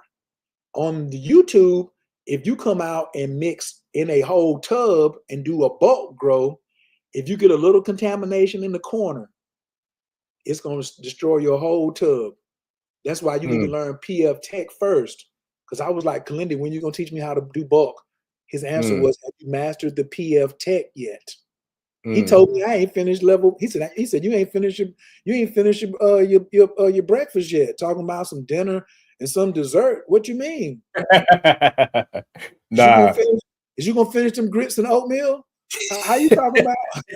You want some lasagna and some lamb chops and that's dope though, because you know that reminds me of, like, for those who are on the channel that's in the E5, like that's how my Lowell taught me what, like, learning the Odu. Like I ain't teach you nothing till you learn the first 16 Odu. When you learn the first 16 Odu, the major Odu, then come back and talk to me about some divine with the don't try to take no shortcut neither. Don't try to come back pressing me neither. Don't come back pressing me. Talking about, oh, but I was thinking maybe you could, like, give me an exception of, man, gone somewhere. I said 16, didn't I? Okay, then. Well, I see you when you get back. Okay, Jessica J brings up a good point. We do not grow mushrooms in soil. Okay? It's called substrate. Thank you, Jessica. You are sure enough catalyst. When's your birthday? But it's not soil. You cannot grow, we don't teach you to grow mushrooms outside. You grow them inside in a environment that you create. Growing mushrooms puts you into a God complex because you see how God created this whole ecosystem. So you're going to learn to grow these mushrooms in an environment that you can look down like God looking at the planet with a piece of glass over it. So it's not soil, it's substrate. You will make your own substrate, right? You could use manure, you might not use manure, but you're going to have cocoa coir, manure, and I forget the other thing right now at the top of my head, but you're going to learn all of this is in the video to create your own substrate with the hot water. Then you got to put it in the pressure cooker. You're not going to go outside and get the soil. That's why you can pass this down and you can have an unlimited amount of mushrooms. And what you learn from growing in this, even though this video shows you how to, it's psychedelic and psilocybin mushrooms, you will learn to grow all mushrooms, turkey tail, oyster mushrooms, reishi, lion's mane, from the same technique. Oh man. I promise I just bought some oyster mushrooms. That's what I'm cooking up. After I get off this show, that's what I'm cooking up for dinner tonight. I'm having oyster mushrooms. With some grits. Nah, I think I'm gonna do some baked beans and vegan hamburger, and probably like some potato salad and macaroni and cheese, or vegan macaroni and cheese. So I don't know, but either way, I got the shrooms is that's the meal for the night. I figured you might as well be in. And actually, it's funny because that wasn't even intentional either. Like, I guess maybe it was subconscious. Maybe they was talking to me through my subconscious because they know I'm getting ready, I'm cleansing and getting everything right to get ready to start this journey and take this flight. So they're like, here, we're gonna start you a little bit of this here tonight for dinner. How about we go to do that? As a fat boy, let me give you this recipe because you look like you can eat. You look like some food that got caught in your beard. Yeah. So let me give you this recipe. Listen, yes, sir. Get the breading for the shrimp from the store. Get that seafood batter for the fish and the shrimp. Take the mushrooms and go into the milk. Then take them and put it in like an egg white or egg, up to you. If you don't use egg whites or eggs, don't mess with it. But go milk, egg white, milk, egg white, batter. Milk, or you can go one time, you can just go milk, egg white, drop it in that seasoning, shake it up a little bit, throw that bad boy in the air fryer. And get you some hot water for your grits going. And now you got your shrimp and grits. Now I know, brother, you don't know nothing about that, and you would not dare, disrespect yourself and eat some oyster mushrooms that taste like shrimp with some good grits on the side. I know you wouldn't do that, but this is for your audience and the tribe who would do this. Okay, that's what I'm saying. I'm gonna tell you what I'm gonna do that next time, because I don't know if I got everything here right now. But what I am gonna do is I'm gonna take that bad boy and I'm gonna put some doggone flour and some water, and I'm gonna mix it up, and I'm gonna season it with some doggone Lawry's and some Tony's and some Slap Your Mamas and some garlic powder and some onion powder and some paprika, and I'm gonna get that thing nice and seasoned up like some fried chicken wings, and then I'm gonna put it in there and mix it all up, and then I'm gonna take it in the bag with the doggone breadcrumbs, and I'm gonna put it in there, and then I'm gonna toss it in there. So we're gonna have some oyster chicken wings tonight. But I'm gonna try that shrimps and fish and grits though. I'm gonna try that one for sure. I'm about to text my girl right now. That's what I want. I'm about to text my girl yes, right sir. now. Yes, sir. Yes, sir. Yes, sir. I'm joking. Y'all think I'm joking. No, I'm texting her right now. I want some oyster mushrooms. Listen. Nah, this has been dope, man. Shout out to the tribe. They're here doing what they do. And look, we got a double header tonight, y'all. We going in, we're going hot, we're going hard, man. We'll be back tonight at 9:30. So I'm gonna get off here and make this food and get everything squared away. And we're gonna get right back at it at 9:30. We're gonna talk about EFI and Kemet. So we got a real hot weekend, man. Real hot weekend. And then we'll be back tomorrow with the Wuna. I got to double check to make sure and see if we're gonna do both the remote viewing and the pod, or just the pod or the remote. Either way, I'll let y'all know on that one. ASAP. I definitely had that lined up today too before we go live again. So I'll get that set up for y'all tribe. And I'm gonna run C4E down and figure out something too to make this happen again. And bro, I'm gonna tell you, I ain't trying to put you on the spot, but I gotta put you on the spot, man. How I gotta see if I can get the tribe to match me with donations, I'll grab the video myself. And if, like I said, if I can get them to match me with donating and doing something with you where we could do it maybe privately, to where we can watch it together, and then maybe get you to stick around and kind of chop it up with us either before or after the video, kind of like a movie night out type thing, or like a tribe family reunion or something. I don't know. It's something we could talk about off air, but just an idea or thought, man, to try to make something happen with a collective, because I love sharing and pouring in with them, man, because I tell a lot of our guests, it's like I'm learning at the same time, everybody else is learning. Like this one, I'm taking notes. Just like I'm sure there's plenty of other people out there taking over. But then again, I see some people out there like they can jump on this thing and talk about the shrooms with all some of the comments that they're sharing. Like we definitely got some people who like they doing their thing, man, for real. So that's what's up. You definitely have a very intelligent audience. Definitely. Oh yeah. Oh yeah, for sure. That's why I say ain't nothing going over their head, bro. They wouldn't be here. Like, you know what I'm saying? Like, look, it's like the class for the what do you call this? What was the school of was it Alexander on X-Men? What did they call the school for the X-Men? When they went to the professor. I cannot remember Well, I don't know what the name of that one is, but I was gonna say Hogwarts. You know what I'm saying? Because we still got sorcerers in here. Hogwarts is still us, homeboy. All of them, all of the schools where Jokers was learning some mystery school teachings and trainings. All that was us. Period. Period. Yes, sir. Yes, sir. Yes, sir. Yeah, man. That's That's right, man. Listen, nah, this was dope, man. Like for real. I know how much time. I don't know if you got more time. How much time you got? You got more? You got to get up out of here. Some more questions, man. You already got me in the zone right now. I'm probably about to The stand. question ain't going nowhere now. Look, be careful because you're gonna try to run me up into that 9:30. Because look, messing around with them, boy, they'll keep going. They'll keep going and going. I'm just gonna stand up and just let my. Look, they'll keep going and going and going, boy. You done said the wrong thing to the wrong tribe, boy. You must don't know them. Give them about another 15. Give them about another 15. Look, you don't know the tribe, man. Look, boy, because they'll have you here till midnight, man. We done 3-hour plus lives before, man. Look, at like 1-2 o'clock in the morning, if I'm not mistaken, man. We go in. We go in too. When we used to, let me say this right here to that story. Let me say that to that point. Did you share or can you share the link to Baba Kalindi's playlist that I sent to you? That'd be my one request, that you share the playlist to the tribe, right? So when we was recording this playlist that he's going to give to y'all, Kalindi would stay on. So Blog Talk will give you 2 hours on the computer, and then it will give you 1 additional hour. So each of those episodes is 3 hours. Then Kalindi would be like, okay, I'm gone for the night.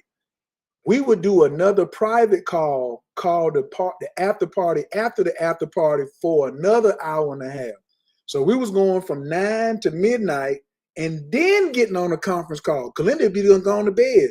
We was getting on another call for an hour and a half. So I know about them 1:30 in the nights meetings. So if that's who y'all are now, and that's my I ain't been in that territory in a while, but I do have the outfit. I do have the outfit to wear to come to that party for certain. Listen. All right, now I'm telling you now, but we about that life around here in these Ashe streets now. I'm just letting you know.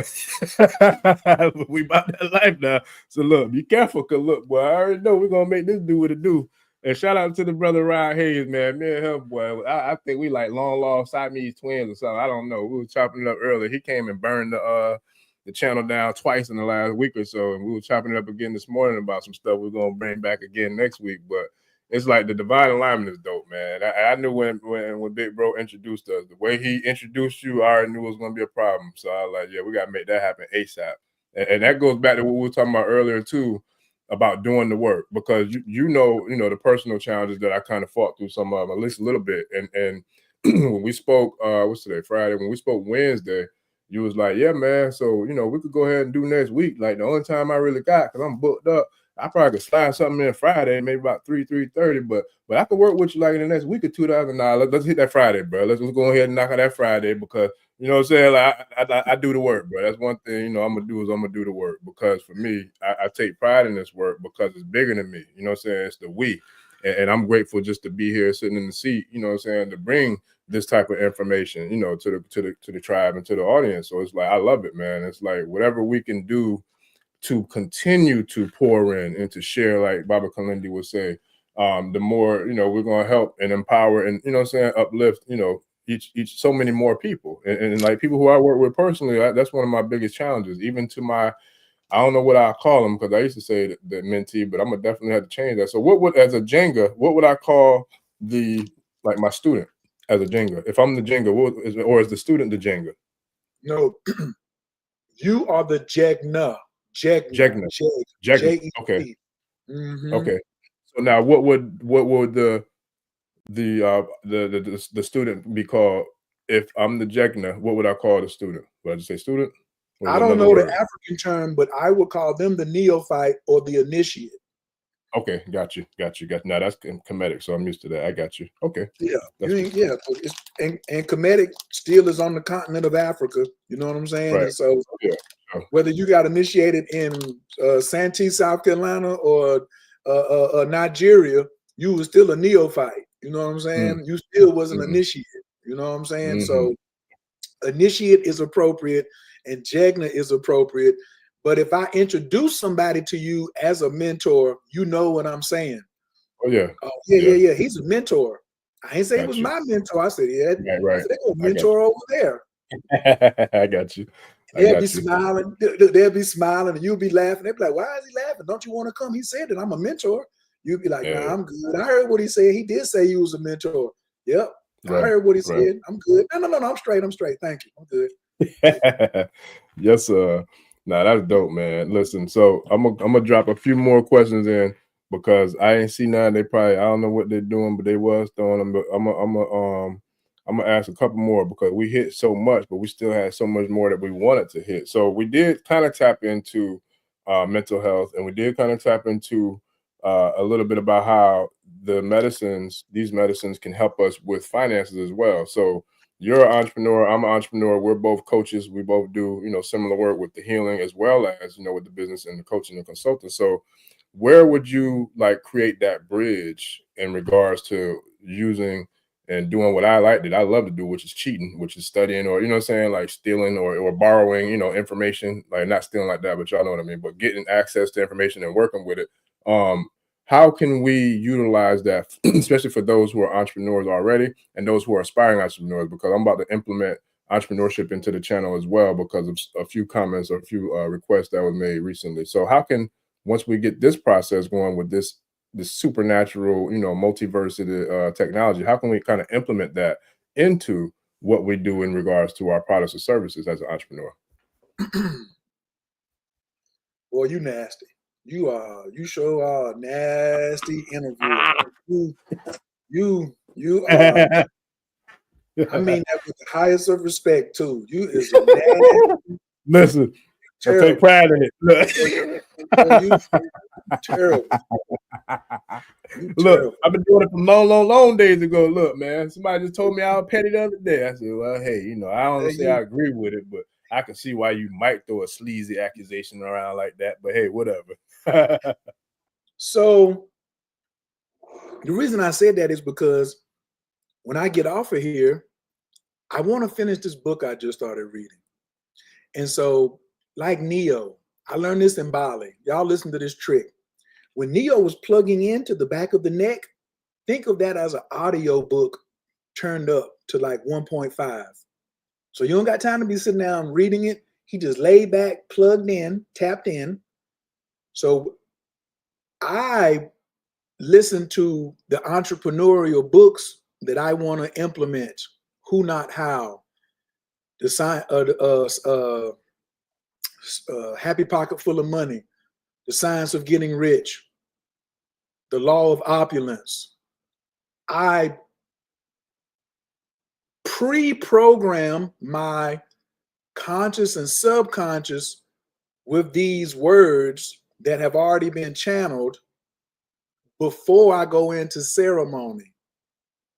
So when the mushrooms come down and see that I have that tech inside of me, they'll give me the answer then. That's why this is a secret society. That's why it's a cheek to cheek, mouth to ear. You have to come in there in order for that to be explained. All I do is create the container.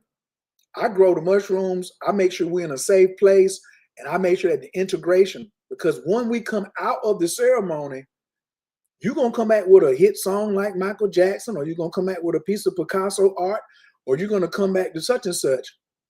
But when I train people to be facilitators, I don't know what you're going to come back with.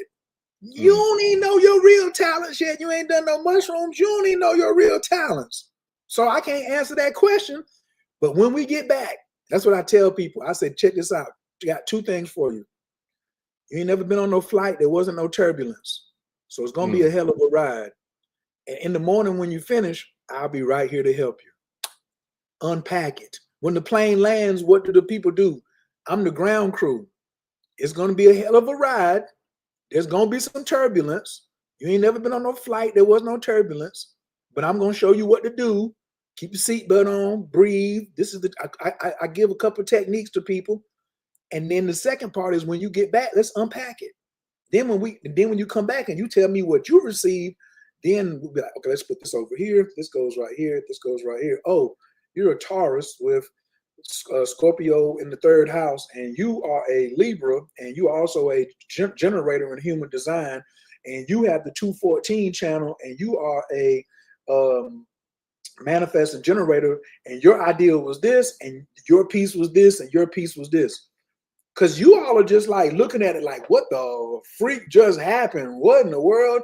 And me, I'm doing y'all like Kalindi was doing me, just at a lower level. I would call Kalindi first thing in the morning.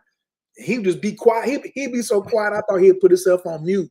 And I'd be like, all right, I'm finished. And then he'll be like, boom, boom, boom, boom, boom, boom, boom, boom, boom, boom, ta-da. All right, boom, go implement. Gotta go implement now. Gotta go implement. He already helped me kind of explain what was going on. But he couldn't tell me nothing until I told him what I could retain. Because I started asking him, I was like, Baba, all this stuff happened, I couldn't retain it all. I said, what herbs can I take to help increase my memory when I'm inside? He was like, do you smoke cannabis? At that time, I didn't. I was like, no. He said, well, you're just gonna have to go back in there more often. And so and now I do bear witness that the more often I could bring back more, the more often I went. So now I need less. I don't need to go in on 10 grams or 12 grams or 14 grams. I can, but I ain't in no hurry. I went in on 1.5 grams about 3 months ago. My God, man, it was so vainglorious. You don't know nothing about black boot stomping. It was so vainglorious on just 1.5 grams. And I was just like, yo, thank you. And it just cleared up the path. I didn't need to go super, super, super deep. It just like brought me in behind the veil and just reminded me a whole bunch of stuff. Gave me a nice emotional healing. One thing for all the brothers is out here listening. You ain't cried enough. Especially if you're a martial artist. If you're a martial artist or you competitive and you're a black man, you have not cried enough. You're holding some tension inside the heart. I brought Bufo to Atlanta for black women, but mushrooms, that's my personal favorite for healing relationships. I love it. What make me feel the best is being able to tell you a story about a husband and a wife coming to do mushrooms together. And the wife was like, this is my trauma. And the husband was like, that's my boo. So I'm going with her. Whatever she's doing, I'm doing it too. You know what I'm saying? And so now they come in there and he's having his own experience. He thought he was going to be in there supporting his wife. No, I'm supporting your wife and you having your own experience. And he come out in the next morning and be like, wow, I have this particular trauma came up and now I'm past it. And this explains why I was acting this way towards my wife. It was originally the wife was coming for some, I want to get in contact with my grandma. I got this trauma about blah, blah, blah. But the husband had a breakthrough also. And for me, there ain't nothing out here that's offering this technology to the brothers who need to heal their nervous system and and clean their tear ducts out. You see what I'm saying? Because we have been conditioned to be so tough. But when you have the right sitter, man, when I'm sitting for you, I have the I wish a nigga would attitude. So my whole I said it.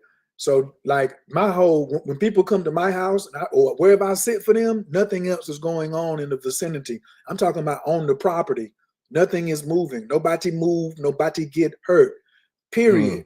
Only thing moving is the participants. So I'm not gonna be somewhere. Oh, we'll be in this room and they're gonna be over. Well, then we ain't gonna be in that space. We're gonna find us something else, or that's gonna have to get shut down.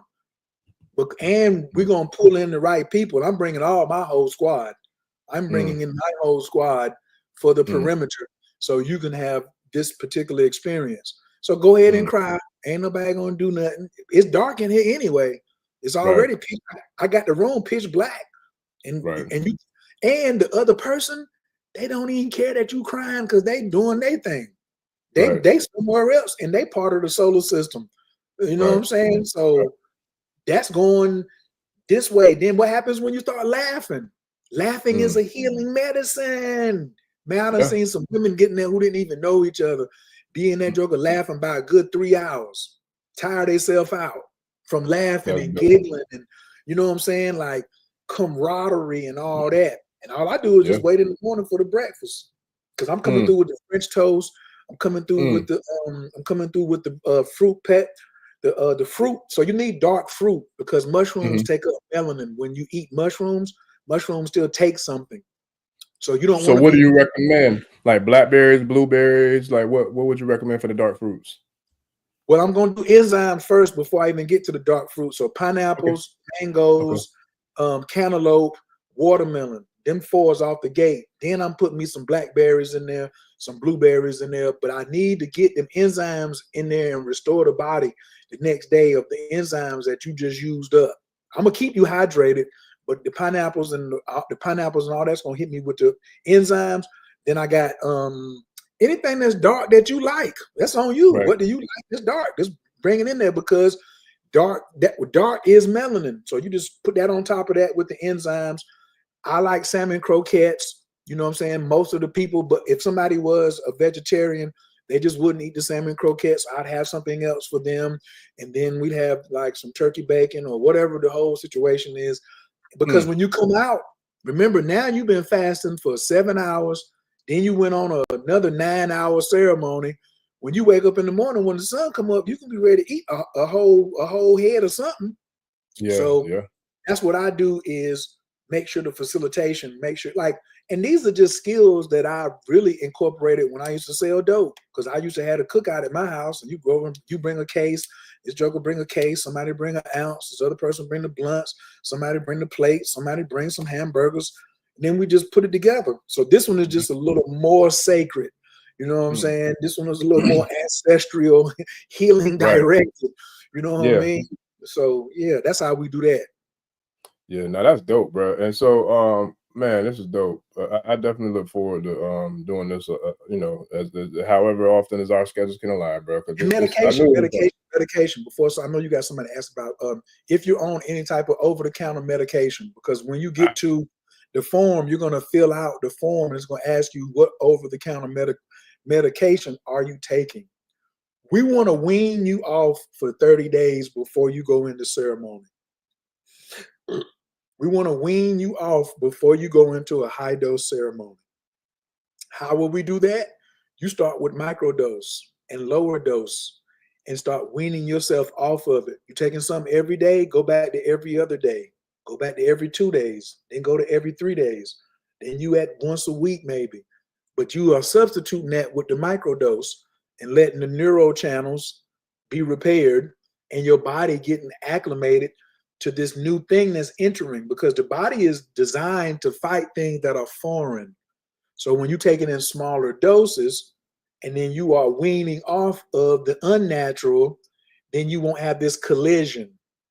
But I'm not going to give you a high dose of mushrooms and I know you was just on some strong pharmaceuticals over the counter, which is my problem. I won't talk about my beef right now with when you just go buy mushrooms from Ray Ray and them off the streets.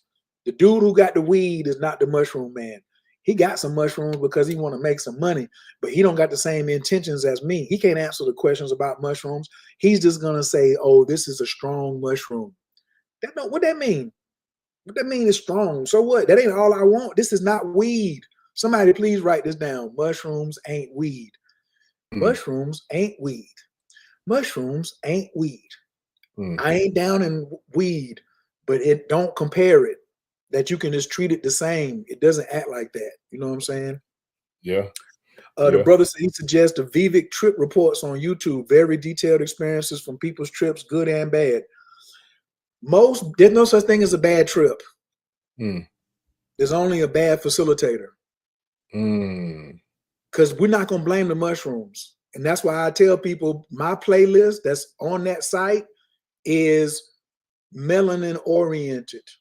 I don't listen to a lot of white people in their testimonials because they blame the mushrooms on it being a bad trip. Did you eat? Oh yeah, I was eating right before that. Or I was at the club and I had the most terrible trip. Or it was in the middle of the day and I just ate a handful. How much was it? I don't know, but it was a terrible experience. No, nigga, you was the terrible. You try to facilitate yourself. You look like a lawyer defending themselves in court. You about to lose. And the mushrooms are living entities and they will chastise you if you come in there disrespectful. And then you will come and tell everybody, "Ooh, this was bad." No, that was you. Why is the person beside you who did fast, who was being honorable, who put it on his altar, he had the same strain and the same amount, but he had a wonderful experience. And it's a thing, bad trip. I had to share this because I don't know why, but when you said that, talk about the lawyer representing themselves, I don't know why, but the first thing that came to my head was back in the day when we was little. I can't speak for you, but I'm gonna speak for me. When I was little, we used to go to the store, me and all my cousins and mama and aunties and all that. And my behind mess around and get in trouble. So when we get back to grandma's house, I got to get a whooping. And everybody else get to go have fun and keep going outside and playing. But I done got my ass whooped, but I got to sit in the house and can't do nothing. Like, that reminds me of that person blaming the trip on the mushroom. Like, you the one went out there showing your ass. That's why you got your ass whooped. Now you're going to sit your behind down somewhere and you want to blame it on your mama. No, your mama doing what she was supposed to do. You should have been out there cutting up in the stove. Who was you representing in the store? Your mama told you before you get out the car. Before you got out the car, she said those words. Don't come in with that foolishness, boy. We over here at Miss Mavis's house. I know you ain't about to go in. Go on and get in the car. Go on and get in when you heard them words, you was like, oh. Yeah, buddy. And when your daddy get home, you getting another one. Man, listen. Yep. You can't blame daddy and mama. You had a warning. Sure did. Yes, sir. That's what that reminded me of, man. I don't know why that came in my head, but that it seemed like them days back in the getting in trouble in the store. Like, you ain't do what you was supposed to do. You're gonna come back and try to act like it wasn't you. You know good and daggone well that was you that was in there cutting up, doing things you wasn't supposed to do. That's funny. Right. Man, this was dope, bro.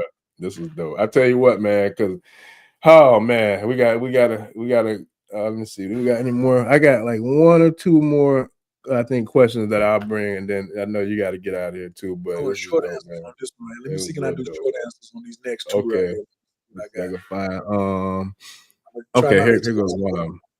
Okay, so Mentu Ra says, "What about the chaga tea and foti?" I don't know what foti is, but I knew though that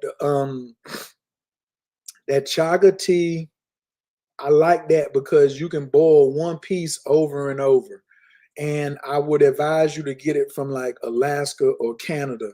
And on the bag where you get your chaga tea, your chaga mushrooms, okay, make your own, order some chaga mushrooms, boil some water, put the chaga mushrooms in there for about 10, 15 minutes. Not on a high boil, just where it's just moving like 100 degrees.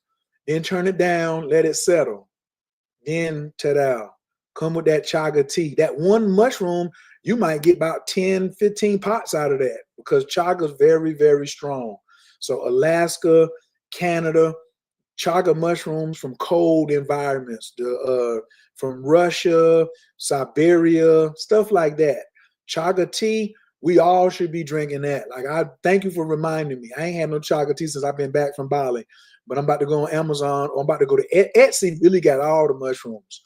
Etsy got the whole situation on lock, because Etsy be letting stuff get away with stuff. So I ain't that brave, but I know some of my vanilla mycelium people, they going crazy and making mad paper on Etsy, selling fruit and everything else. And I ain't hating on them, but I just rather, what I'm having is very boutique. I don't want to grow a whole wide variety. I don't want to serve penis envy. I'm African. I'm magical. I got a strain of mushrooms that's African and magical that nobody could find. You couldn't find it from Kalindi when he was here. You type in Tamarian blues on the internet, you ain't gonna find nothing. Tamerian, Tamerian blues mushroom.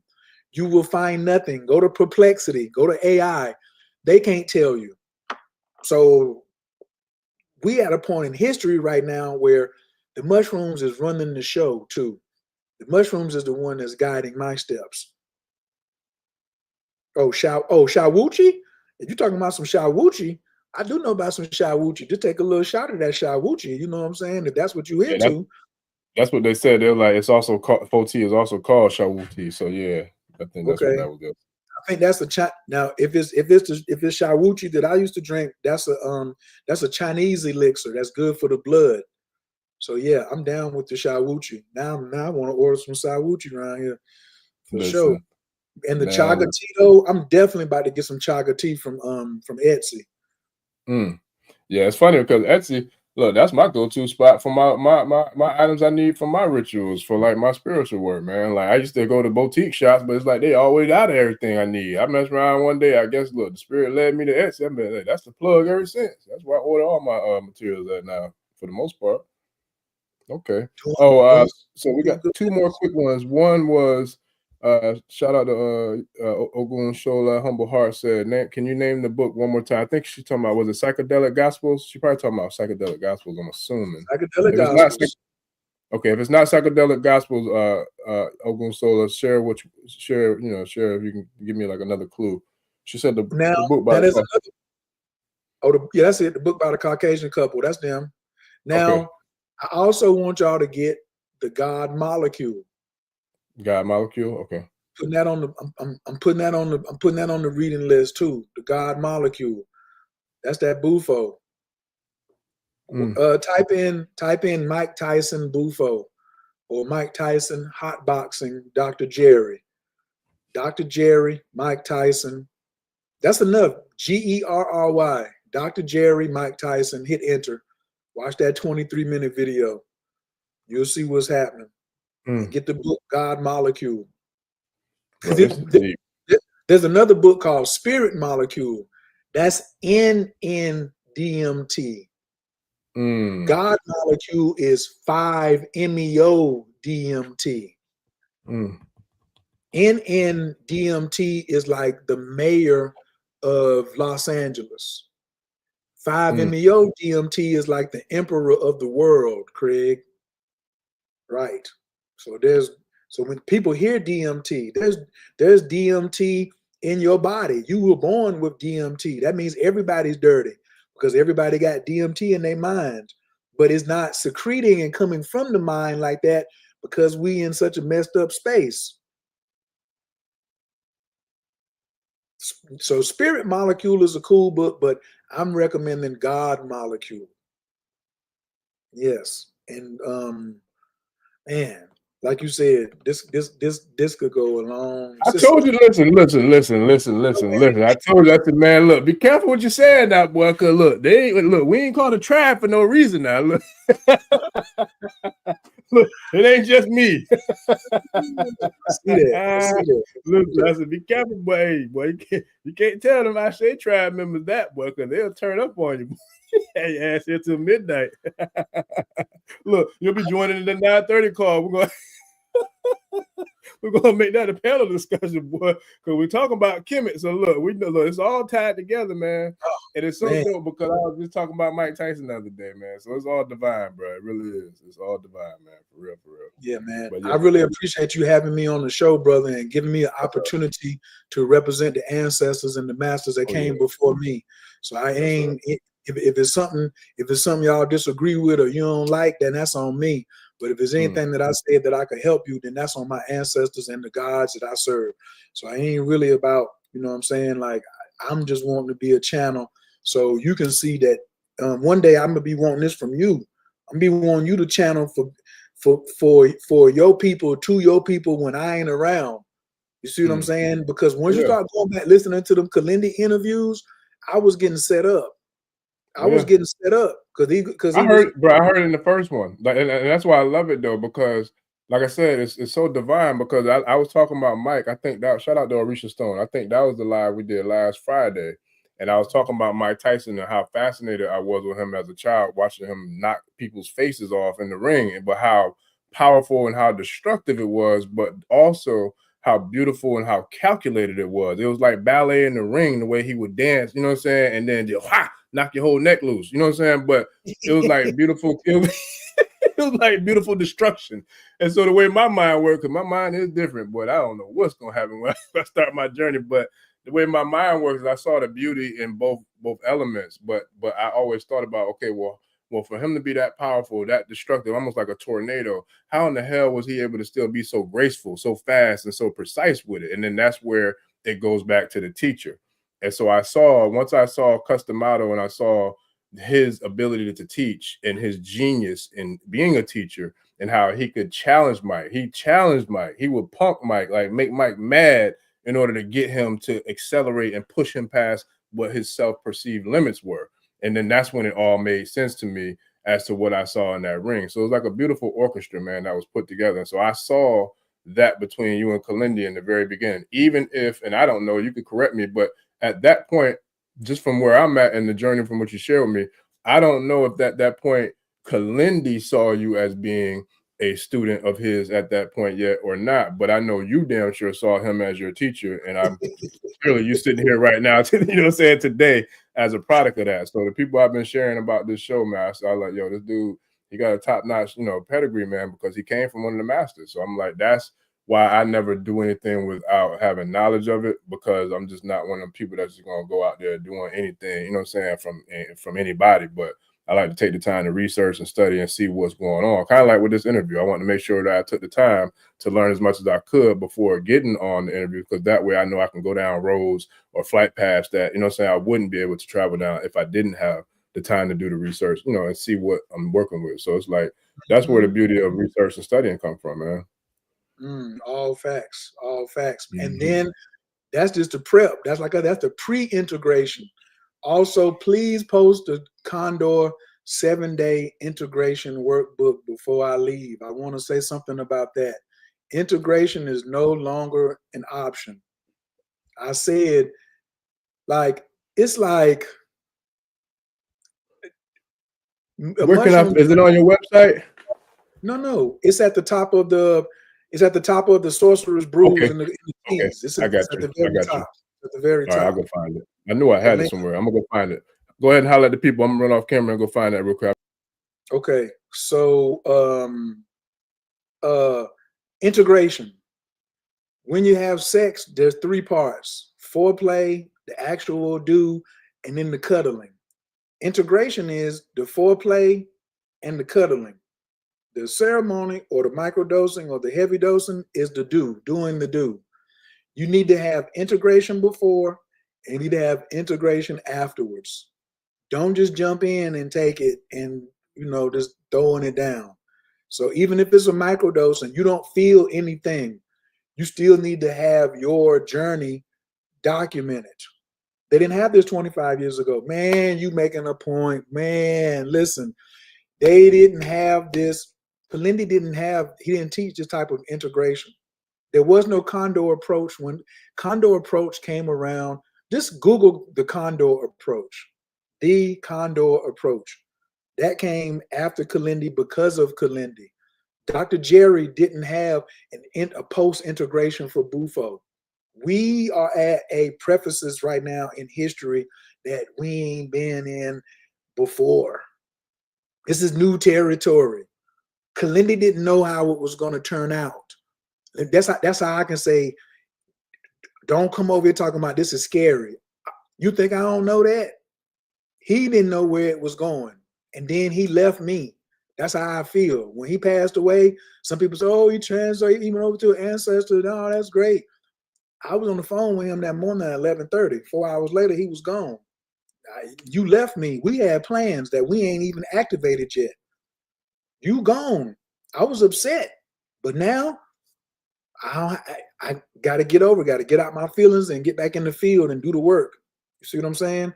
So the book on Amazon is called The Condor Approach 7-Day, or you can just put The Condor Approach Workbook. I would get the Kindle version so you could just write it into your journal. If you want to have it in your hand, I don't know, I don't have one right here.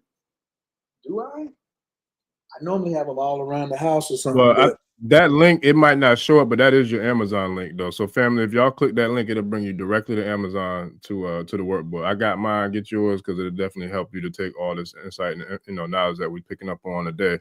We'll be able to pick up what he's dropping down. So yeah, definitely grab the ebook, because that's like I said, I got mine already. I already dug into mine already. So I wanted to make sure. I like to do the work, man. So it ain't no shortcuts. I look at that like people who get the BBLs or the put the Fox locks in, man. Now go through the process, like for real, because I don't respect people taking shortcuts, because you're not the beauty of anything of achievement or accomplishment is the process. You know what I'm saying? Like the person who goes and pays for the ass and pays for the titties and the lips and all that, you're not going to enjoy that or sustain that as long as the person who went to the gym and who worked for it, because you didn't go through the process. The process is what makes, whatever that is great. So for example, people that go through the process of going from broke to rich, the ones who earned it righteously, it don't matter if they go broke again. You know why? Because they have the process. So they know how to go back and get it again. So that's where, I don't take no shortcuts with nothing, man. Like for this podcast, this is my third podcast.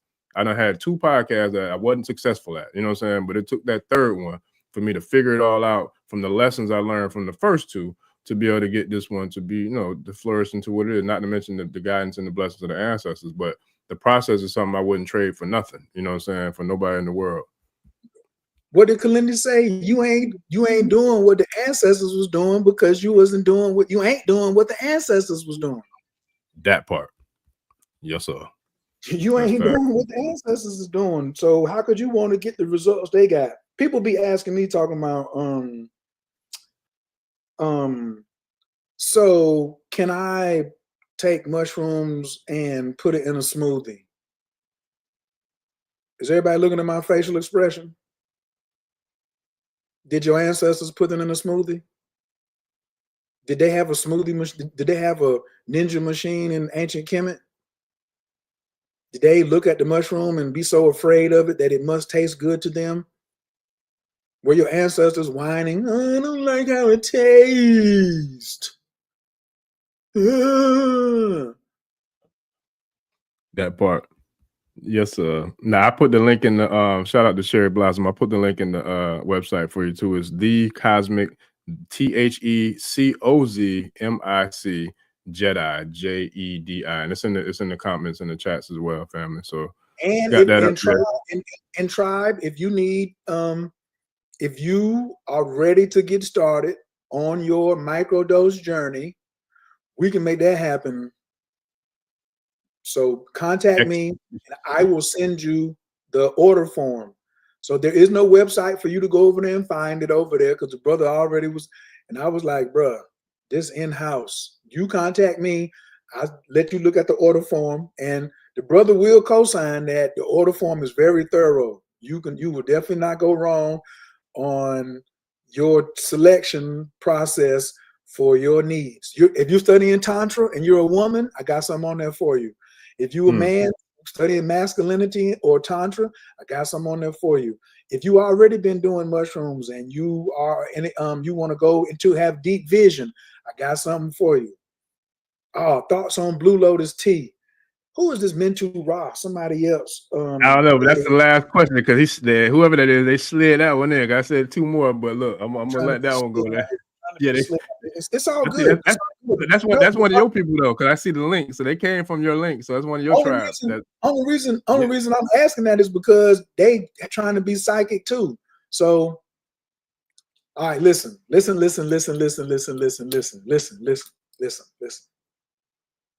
There's something called MAO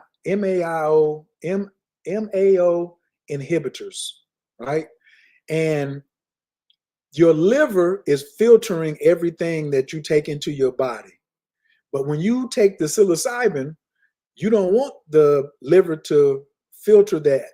You want delivered to let 100% of the psilocybin get in. So Blue Lotus mixed with these 2 other herbs that I give you is in a specially brewed tea that you drink 30 minutes before you take the mushrooms. You take the you can use Blue Lotus tea by itself, but the other ingredients is Syrian rue and deer tongue. But you have to know how much to put together. So I give you a tea that you drink 30 minutes before you take the mushrooms. And then there's a mushroom tea.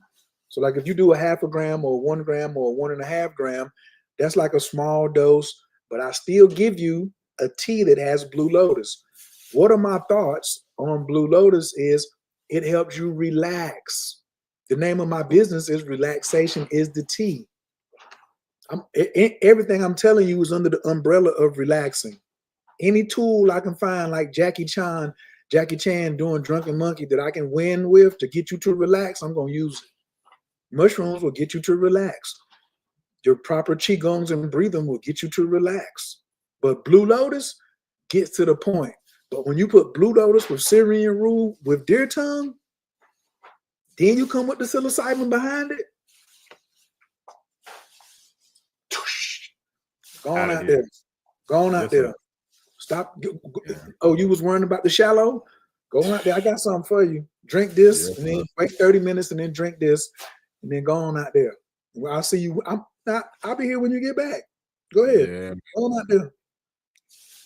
That's all I want, bro. I just want jokers to go on out there. I'm from the country. I cannot clean that up any. Go on out there. Listen. Brother, maybe you could translate what I'm saying into another civilized term or that's hey, yeah, nah, get it cracking, get it popping, man. We're gonna make it do what it do, babe. Make it do what it do. You know what I'm saying? Like, that's what you got to do. You got to make it do what it do, man, for real. Look, and I promise this is the last one too, because this is a legitimate one. It's an easy one. So 1G4 said, do you ship internationally? So I said I bring that one to the flow. That's the last one though, because we got to go. But that's on a case to case, you know what I'm saying? Because then I really don't like that, because if it get caught in customs, then you're gonna be hollering at me. And so I don't know what they're gonna open it up. So I really just try to, you know what I'm saying, stay out of that right there. You see what I'm saying? So not right now. Some other people might. Now, if it comes to growing mushrooms, if I can't ship to you, then you're the one who really needs to get the grow video, because the things that you need are already in your country. Somebody already has the mycelium or the liquid culture for you to put in. You can go get a bag of popcorn, or you can go get the rice. You can do the Uncle Ben's rice recipe. You could do the one that Kalindi has with the PF Tech. But all the things you need are in your country. You just don't have the instructional videos. And you would have to get a different strain. And then you tell me what country you in.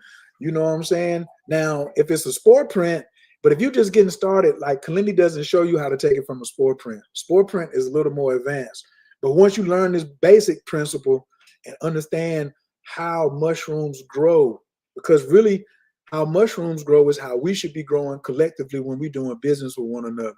When we coming through our incubator and we're forming like Voltron. Voltron is what is the objective I'm shooting for.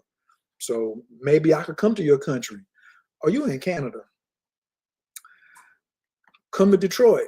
All you gotta do is just, I don't know what part you in, but Kalindi was from Detroit, and that's right across the water. So if you can get to Detroit, you can show enough, you know what I'm saying? Like, I could point you in the right direction. Let me just say that. If you can get to Detroit, I can point you in the right direction.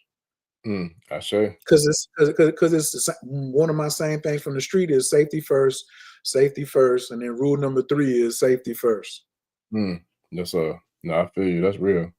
Now that's dope. And so I got one last question, because this one was a legit one too. I don't know if we answered it or not. I know somebody in the tribe did answer it, and I appreciate.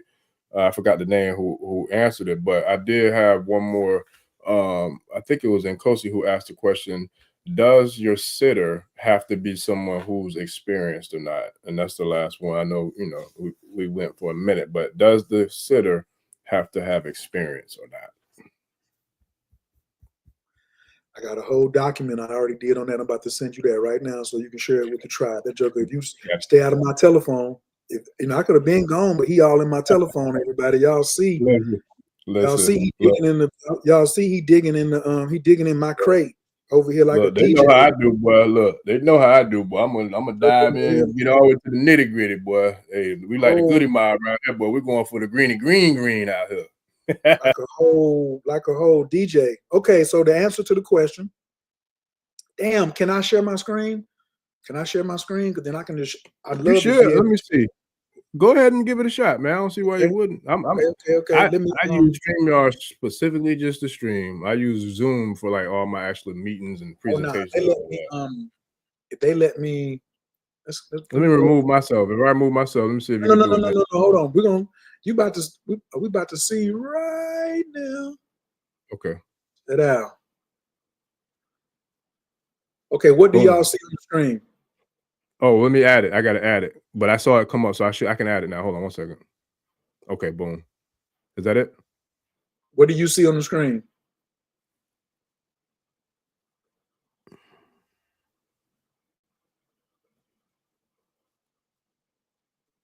I'm gonna reset it one more time. Hold on, let me try it one more time.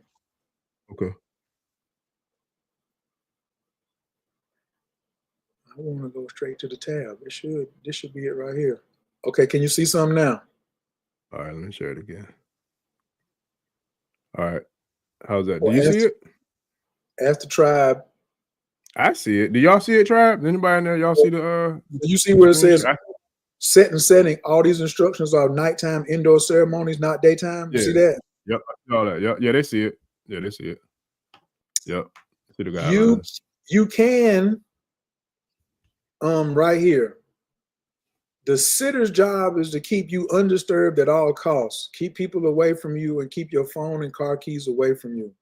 Stay off the phone until at least after sunrise. Make sure you are comfortable. Help you with blankets if need be, or go to the restroom and just keep an eye on you. That's all. The sitter should also try to limit conversation with you and no physical contact. The sitter is providing ears and eyes, not mouth and hands. Let the person have their own experience. No matter what the person says, they will be fine. Just listen. But you don't have to keep acknowledging them. They are trying to ground, and that's the opposite of what's supposed to be happening.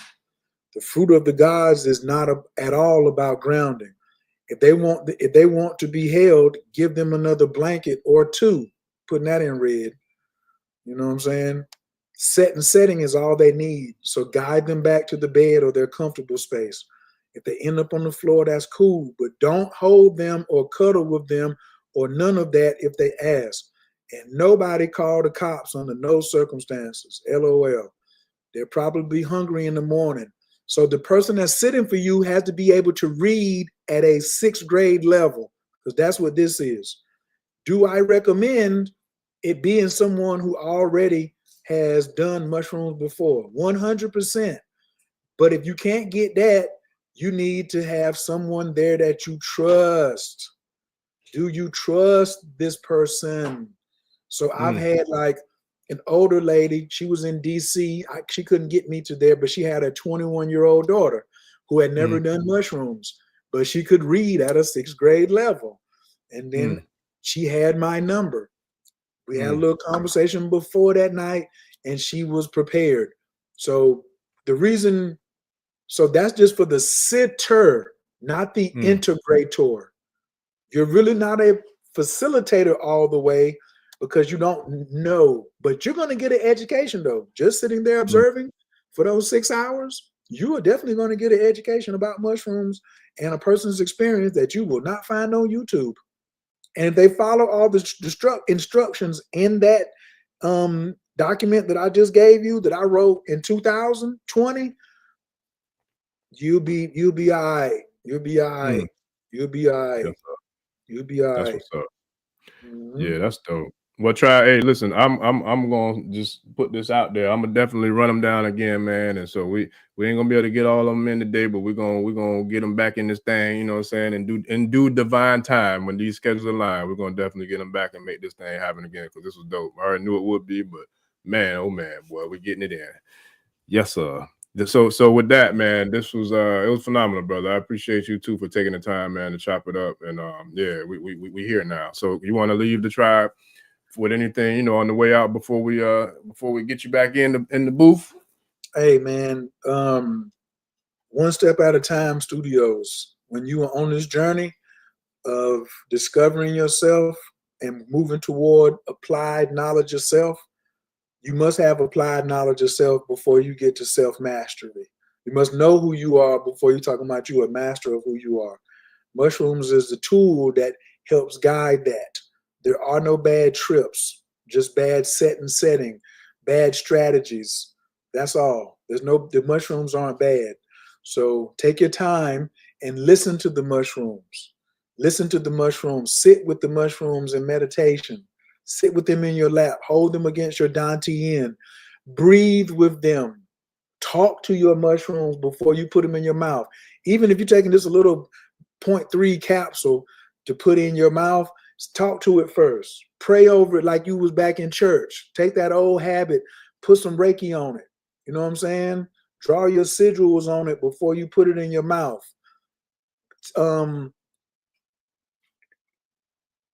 Ask for assistance from your spirit team, okay? Don't just be taking it recreationally, and separate yourself too from people who just think that this is a recreational thing. It is not. This is not marijuana. This is not casual. This is not Woodstock. This is Wakanda. This is scientific research. That part. No, that's dope, man. Like that's real dope. Whew. Yeah, that was that was another one of them ones again, man. So yeah, I could go on and on and on. So I'm gonna go ahead Man, and, go and, and get and some rest, man. You gotta recuperate before the 9:30, man. You better I go know and what I get say. Listen, I gotta hit the eject button, man, and parachute on down back to the ground so I can get ready to take flight again tonight. Ooh, danger zone, danger zone. Listen, I feel like them pilots for real, boy. We all over the place in this mothership, buddy. That's real. Yes, what you think sir. George was talking about? Oh, I also, when you do start growing your mushrooms, damn, I forgot to put this in there. Play music for them. Play music for your mushrooms. Play music for your mushrooms while they're growing. You think you can grow them for the plant? Plants ain't even human. Mushrooms inhale oxygen and exhale carbon dioxide just like a human. So these are extraterrestrials up in your house. Okay, That's plants dope. exhale oxygen. So that's why we don't say, as I was teaching the brother, the word is entheogen, not plant medicine. And the root word of entheogen is theos, which means God. Entheogen is when you go in the presence of God. It's right in the middle. Entheogen, entheogenic experience. This is not a hallucination. This is a going before the presence of the Most High Source, the Great Mother. That's what this is. Entheogen, a living, breathing entity with 3 billion years of intelligence. You are not old enough. Somebody didn't ask this question. Stop setting intentions when you take your mushrooms. You don't know enough to know what to ask for. Empty your cup so they can fill it up. How you gonna go in there and get a fill up and your cup is full of your little intentions? Oh, I'm 55 years old. I'm 60 years old. I'm 19. Oh, the white people told me to set an intention. The sister told me to. That's because that's her level of initiation. I'm at a higher level of initiation. Setting intentions don't work for mushrooms. You actually are being counterproductive because you're still trying to be a control freak. I just want to see this ancestor.